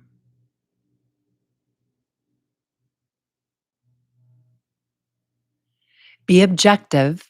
Try not to get too subjective about things, meaning don't put yourself in as the one who's being battered. Take yourself out. Don't, that you have permission to say, I'm not going to be that one. Don't be thrown around. Don't be used. I can say in my work, the energetic attacks have been nonstop since I started this. I mean, the second started certain things, a relationship would blow, or my living situation would be gone, or I mean, things that seemed monumental. That's why we say the feminine comes to suffer and seemed hopeless. But now, having lived through enough things to finally have the culmination of what my work was to do in this lifetime, and you should know your work as well. Um, I can take myself out of it and look objectively as and have the power of the ascended beings and the angelics side by side, giving vision. Vision is Capricorn, it's the devil, it's Saturn, it's Satan. Your vision that is wrong is it's the inverted pentagram. Vision is how the goddess creates through what she sees. So that's why it's important to get it right, but we are reclaiming. So when you step back objectively, you look and you cast judgment on no one. Why? The Christ taught that because every person carries a piece of you because we are one. And that's not just some poetry or poetic new age speak. We're actually one. And then taking another step, we're also one man and one woman. We're Adam and Eve. The fall from the garden was the fall from the etheric plane, and it represents the Lemurian epoch, and it represents when our inner sexual desire went to the outside and we had to densify more, and so it was no longer. Oh, we could talk much more about this. Let me see where we wanna go. The collective Adam and Eve have to heal as Adam and Eve. We need both poles. Without Adam and Eve, there's no alchemy. So, we'll drop that for another time, we'll talk more about it.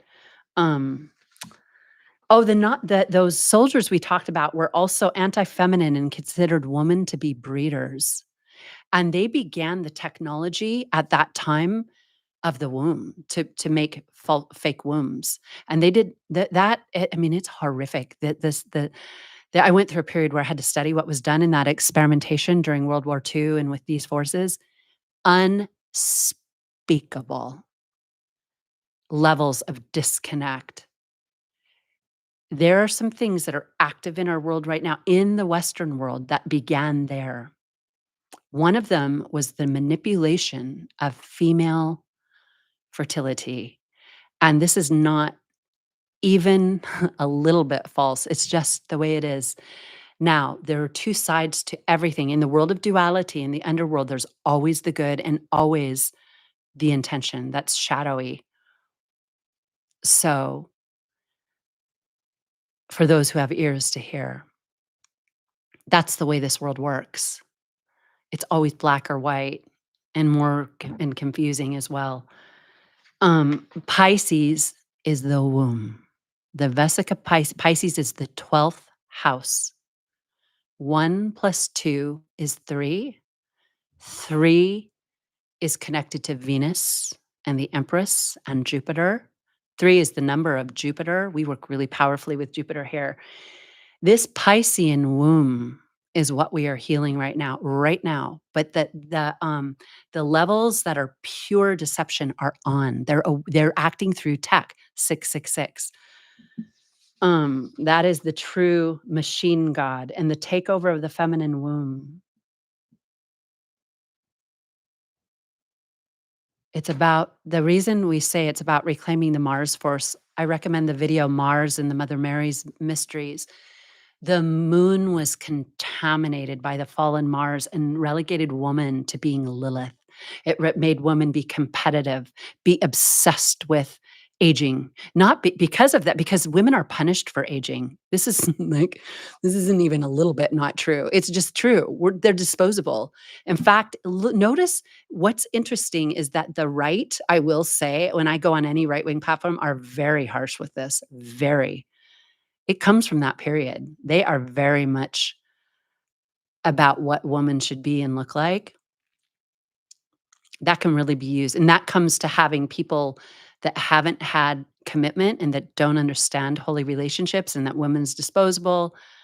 Woman can be paid, she has a price, and then she'll be quiet, and then and just over and over and over. It's not until woman speaks truth, and it doesn't have to be violent truth, just the truth of what the heart is, what it means to be female and to have the female endocrine system and to experience those hormones and to be connected to the moon through menstruation and connected to the cosmic womb through giving birth to another soul that can't even get into the world without that womb and the feminine alchemy. People who have no control or no authority and no understanding of this. We say in Goddess Kabbalah, we say they're cut off. There's no vertical plane, which is they're not like that's why you hear about things like atheism and transhumanism. It's not that everyone in that field is bad, but in fact, there's some really powerful people in those fields that will be a voice. They had to agree to a lifetime where they reject spirituality so they could speak the word for their group and their community for those people who are ready to go to the next stage of spiritual growth. There's always the goddess is very clever. There's always people planted in that have to live that way, which is a whole other story. Sometimes people have to live with certain addictions or compulsions or bad things in order to speak to that group when they have their regeneration. Even though they might have been above that when they came in, they agreed to do some things. And that's active right now. But if the thing about atheism and transhumanism is it totally ignores that the Christ light is in nature, that every cell in our body is connected to the whole celestial realm. And it's always surprising to me, some people who say, oh, I read, there's a couple tech guys that I read all that when I was young. I got nothing from it. It's all a joke. It's all, wow. It's like, that means you haven't experienced it. That means you're not having genuine for all the people who want contact with aliens and with other planets, you have to have contact on the inner plane. That is the only real contact. When we're contacted in the old wisdom schools, they used to say that's a school that's contacted. They've been contacted, not by aliens, but by the cosmic um, uh, you can call them avatars or carriers of the forces, the masters, the cosmic masters. So we say we work with the divine feminine masters that can verify and reveal the truth. You have to get there somehow. And when you have people that have the power that's coming in now is will totally be in charge of the world. It's full power. And this fight we talked about in the past couple of videos, the factions of patriarchy are fighting each other. That's real. Some want more regulation. It's all about deregulation right now. Everything that's coming in wants total deregulation. There's that balance between what do? We don't want to have no access. So we don't want full regulation that gives it in the hands of just a couple people. This is the dilemma of the time we live in. It's also how we speak when we talk about freedom of speech. We want freedom of speech. But when whole platforms are generating the dark forces and satanic forces by their lack of consciousness, make no mistake, that is actively taking the planet into the dark timeline, because so many people that claim freedom of speech have learned to do nothing but sling the most toxic language and interrelation. Like, you get rewarded with that in the algorithm. So hate, hate, hate, hate, more hate, calling out some things that, yeah, that's kind of true, but then whoa, get ready for it, because the energies coming behind it are purely evil with a capital E, meaning the dark shadows are using them. So what do? We need that, but it's going to take people speaking the truth, because in the new world, we will be seeing each other as souls and spirits. We will know that you could never speak that way. I mean, this is the thing. It's so much responsibility once you come in contact with the true lost word. It's over. There's no more misusing your word ever, ever. Or your chalice is gone and you have to wait to recycle and start again. That's how high the stakes are. So it doesn't mean that, I can hear a lot of people being like, "Oh, does that mean that when I did this?" No, no, no, no, no, no, no. No, it's bigger than that. It's the big things. And it's when you get locked in and don't let go, and you don't forgiveness, repentance, all of that is about regenerating every morning when you wake up. Before you go to bed, regenerate, look at what you did that day. See, this is taught in almost all the various spiritual schools. At the end of the day, you have to review your life. You have to look, what did I do today that was way off track? Transmute it, pray for forgiveness. That's what forgiveness is. That just means um, regenerate it and help me do better and show me the right way in my dream time. And then we wake up, and with the rising sun, we're born again. The rising sun is Eve. It's the new dawn. It's Eve's body, which is the true knowledge we call the divine feminine wisdom. Okay, I'm just going to see if what else I would want to put in that I had written down here. Okay. Okay, so 9, what the number 9 is, we're in a double 9 year. I want to leave you with this. It's war. It's pure war. 9 is also fertility, and it represents 9 is Virgo in it, which is the higher mercurial mind, which is connected to the Christ force through meditation, which activates the Star of David. But 9, as we're in it now, is total war. And through the 18-9, it's total chaos and total sabotage, crucifixion. It, Pisces also represents addiction, just being addicted, whether it's to technology, robots. you know, we say pornified culture. We don't say that lightly. It's free to everyone. We have never, that's how I'm going to end, because the 18 represents the total desecration. And I talked about this when I did a video with my friend Anya. We talked about the total desecration of and separation of the act of union with the act of conception. That is a plan. And the fertility is atrophying on Mother Earth. The female half of Eve, it is atrophying. I know this because I work with women for 20 some years. It's not what it used to be, and it's gonna get really, really dicey really, really quickly. So, um, the 9 also represents fertility, 9 months in the womb. So we see how the womb is connected to the lunar feminine.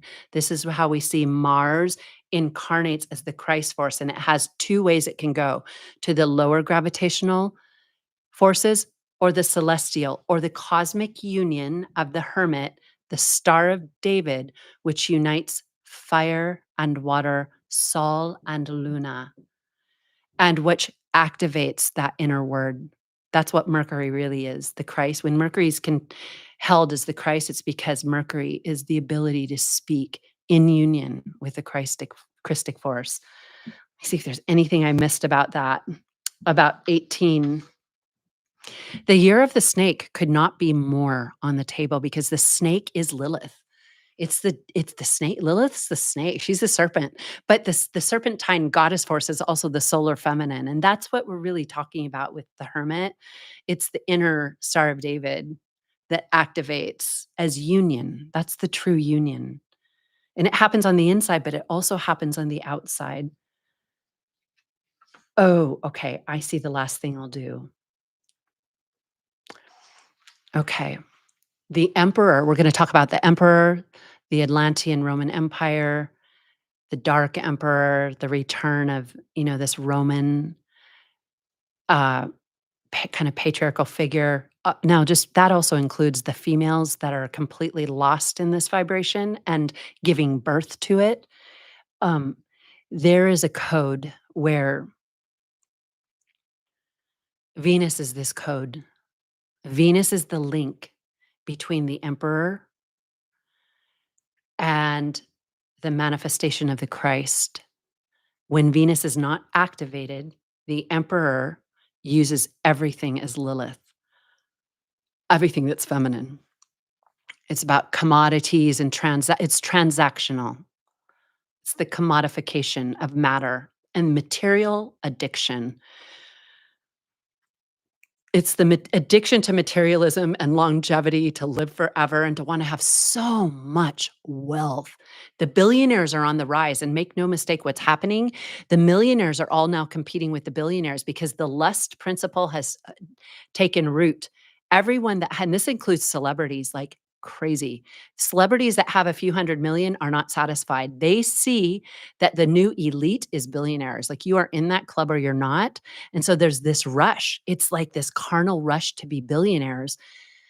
This is not speaking poorly against every billionaire, but what's happened is, like, when you look on Instagram and social media, every movie star is doing one contract after another with product placement. It's they're dipping, they're double, triple, quadruple dipping into a new income, because when you have millions and millions and millions of followers and combined trillions, you have a captured audience. So why not every time you make a post sell something? Now, I want to be clear that we've talked about how you have every right to sell who you are and what you really do.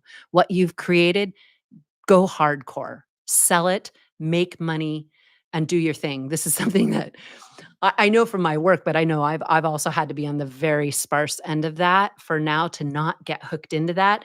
When influencers blew up and all of a sudden everyone's like, I'm a coach and I can teach you how to have multiple millions of dollars. And I watched this wave of the millennial women just be taken over by that.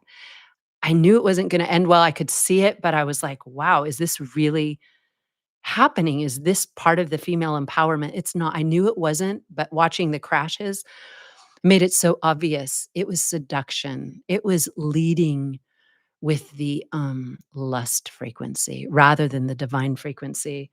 So the way to heal this, if I didn't say it already, is Venus. Venus is the mediator, and she's the mother, and she's the fertile feminine, and she's the one that can balance. Venus rules balance through Libra, the balancing of the scales. This is how it has to be done, but it needs real embodiments, not up here, not a passing feeling, but the actual work. It's the actual work of becoming. Libra is the artist.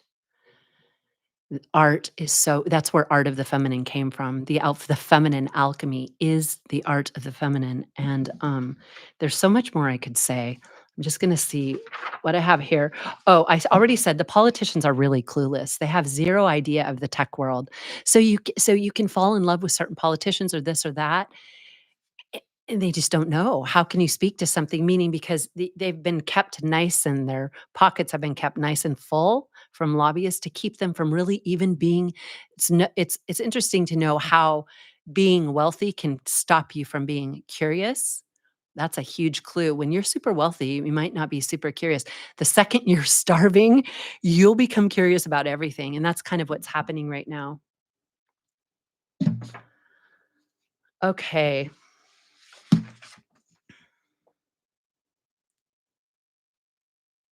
Venus is coming retrograde on March 1st. It's gonna be huge, and she's gonna be in the same place she was. And I need to look this up. I heard in passing an astrologer saying this.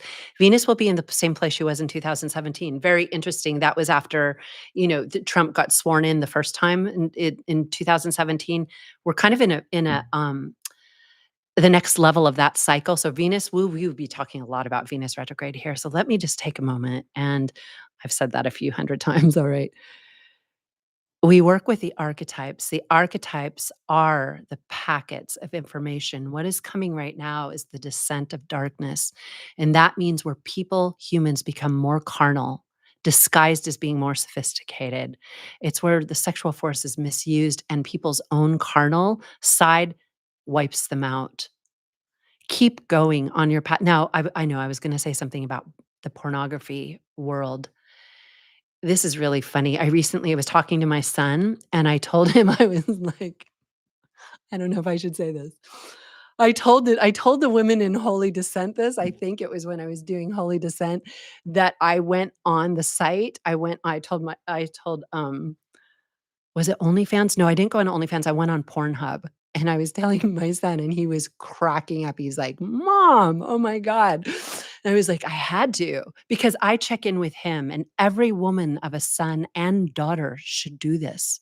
Since he's been young, I've checked in with him just to see, never condemn, never project, but always check in on his relationship with technology and exposure to the desecration of the feminine. Because even though porn is really against male and female, and it's definitely against divine union, it's 100% against it.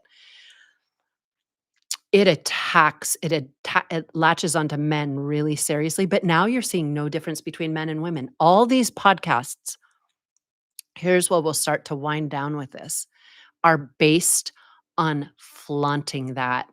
When I was in shock when I saw the biggest podcast for women, which I will not say because this is not about taking it on, is I listened and I couldn't believe it. I was like, "Oh my god, where have I didn't realize it was that out in the open."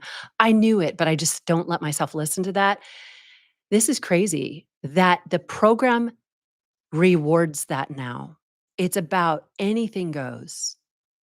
Live large and live loose. Be promiscuous.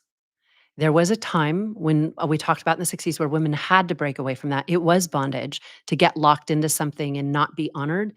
However, that was co-opted as well. But this is big because 18 is also rules pornography in the porn industry, and we're in it. It's pure seduction of the desire force. It's insatiable craving. This is the energy of 18 that destroys its host. The main thing to understand is that when we're in an 18 vibration, the energies that are being generated by the shadow side, the dark Lilith side, will destroy. And in our case, destroy the lunar feminine consciousness and program it. All of this is going really deep. I hope you're able to receive it. I'm just going to take a moment and look down. Let me see if there's anything else. This is the work of Goddess Kabbalah as well, and so I'll make that available. I'm gonna make that available, and I'll be making a new page. There's a lot that I have kind of ready to roll out, but it just I had to come on and do this today as a lecture. The first Friday of every month, we'll talk like this on a live stream, and then it will be uploaded. Somebody wrote to me after I posted on Instagram at Art of the Feminine, by the way, make sure to follow that. She said, "Are you gonna be on the podcast platforms?" And yes, my Art of the Feminine podcast was on all the podcast platforms until 2020. It was taken down, and then I knew I had to stay. It was for a reason. The light always works through and makes things happen in the right timing. But yeah, that's coming. It's coming really soon. So that's to answer that question. You take a little look.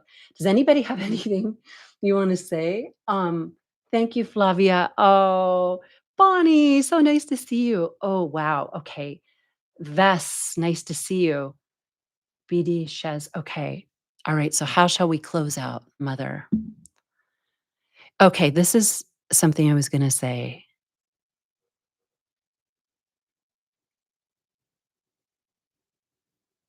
Yeah. We have to recognize the divine order of this universe. We have to understand what entities are. We have to understand that we are being distracted. Very much on. There was a book called Propaganda. I read this book years ago and I didn't bring it with me when I moved. I left about 500 books on the East Coast. It was by Edward Bernays, I believe is how you say his name. Research that. There's a couple movies about it. And there's a YouTube documentary. What is it called? Oh my gosh. Let me see if I wrote that down. Um, I've seen it. This was in, I believe, in the 20s or 30s, but when it came in and it became everything, the understanding of how to, it was meant to catapult capitalism in the West because it was believed that a capitalist society where everyone was busy shopping and spending was that I remember now was a peaceful society. So it was a psychologist or psychiatrist that brought this in, and he could be seen as neutral. Well, actually, not neutral. I just remember because his technology was used in World War II, and he knew it, and he had no problem with it. It was used by the Third Reich right out of the playbook. This is active right now, and it's not to get down to you. You could hear about this in truth media and stuff like that, but it's not to go down that path, other than to know because that is even used. Holding some of these things up, this is how deceptive it is used by the very people who are using it. Meaning, in this world, when you get in that world, the people who are saying, "Oh, we're going to save you from these people," they're the ones doing it, oftentimes. And we see that a lot with what's coming in right now in the alternative media. They're actually, a lot of them are being run and funded and paid for and fed. Sometimes you see people say, "Oh, I prophesized that or I predicted it." Well, there's a reason. It's being fed for very specific way when people are in fear and chaos and like, "Oh my god, what's going on? And they feed more and more, their spiritual energy goes down. They think they're getting more spiritual and they're knowing more. That's not the truth. When you dance in those realms, you sacrifice your pristine energy, which is the lunar feminine. It's the Mother Mars Shakti force. We've talked about how of Mother Mary, Mother Mars, Mother Mari. Um, we talked about how one thing the church did was that they removed Magdalene specifically because she was the human woman that interfaced with the Christ, that came into union and that gave birth. The Mother Mary was given a virgin status, which is right out of the mysteries, but it has been a detour, and there's whoosh, Mother Mary governs our work here 100%. She is the sacred of the sacreds, and I still use the rosary with her regularly. So, but these 2 aspects of the feminine have to be understood, and Magdalene, we can't heal certain things, but that's why I'm suspicious about the Pope releasing Magdalene. Um, it goes deep. It goes deep. There are a couple competing agendas. One is more, this is what I found out, that one is more about a more socialistic kind of society, and one is more about meritocracy. But they're all connected to like what would be called, let's say, like Davos, meaning both are represented. And there's this battle on how it's going to play out in the coming world, what's happening. One side wants it to be very diverse and very honoring of women and very good to the earth. The other side is like, we'll get to that, but we just want meritocracy and we want capitalism, unchecked capitalism. So how that works is that there's a lot of conspiracies too about some of the subversion in some of these forms. How that works out is that behind both are powered by tech. And the tech industry gives to both sides, even in elections. I was watching this interview with a big guy in Silicon Valley. All of those people, when there's an election, they give 50 million to this candidate and 50 million to that. Like the wife gives to one candidate, the husband gives to the other because they don't want to be locked out. No one's frozen out. Look at this huge hovering around Trump when he came in now. It's the stakes are too high. And what's high right now is tech. That is it. That is the story. The beginning, the middle, and the end. And so that's why it's so important to be conscious and to understand how sometimes religion is caught up in that too. Right now, religion is actually tied in with the tech industry in a way we have never seen it. Religion has actually funded, we talked about this in Holy Descent. They're not afraid of what's coming. Like the patriarchal fathers are like, they're not stupid. They want to make sure that they're in with it so that they don't dissolve their superpower. It's not all bad, but it's just important to understand it. Religion's been used hugely to kind of like nationalize and patriotize and populize. It's not all bad, but it has been used. All right. I think we're ready. Oh my God, I'm at the end. Okay, of that. Okay, so let's just take a moment and ask to call in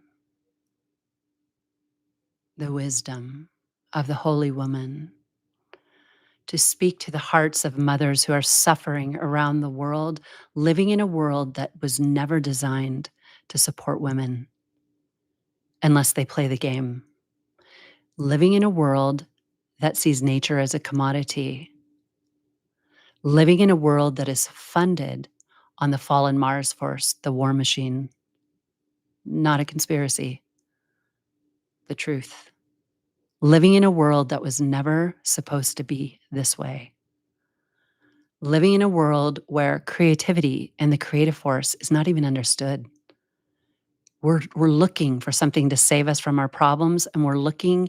There's that poem I shared once about how it was about how God buried all the power where people would never look. It's a great poem. I'll look for that. And finally, they're like, where is it? Within you. Everything is within you, but we have to have our feminine dimension alchemized and in order to receive the lost word. And so we say, Divine Mother, calling upon Magdalene, calling upon the serpentine forces in this year of the snake, calling upon Lilith, who is hugely important at Art of the Feminine, calling upon Mother Eve and the divine Sophia, calling on solar goddess Inanna and the feminine Mars force to enlighten us, to give us the real water to quench our thirst. Wisdom is water. The holy waters of Eve. The regeneration of the waters of Lilith. The activation of the lunar feminine and the solar feminine. And the birth of the feminine Christ in this coming goddess epoch, the age of Sophia, the age of the Venusian, where friendship, love, heightened creativity, the place where we can be an individual, but understand how to connect with the group without losing that, is all birthed, where mother, the cosmic mother and the earth mother sings like she's meant to. We will recognize the sound that rolls off her living mineral and plant and animal kingdom. They're all singing to us. May we reclaim the Arafant and the inner hearing of Taurus. May we hear everything in creation speaking to us at all times, but specifically when we tune in. May we learn how to respect each other. May we walk with the torch of love, the cosmic trinitized soul flame. We work with the Trinity codes as the threefold soul flame of Aleph, Mem, and Shin, of air, water, and fire, the threefold Trinity. May we understand this language. May we process it. And may we become the living transmission to carry us through these times that lie ahead, to see clearly, to unite with people with integrity and friendship. And when we can't do that, to take a step back and to pray. We call all of this in with humility and with your grace. May our bodies and our consciousness be in service of the great art of the feminine. We'll close this out with so be it, so it is. It is done. Amen.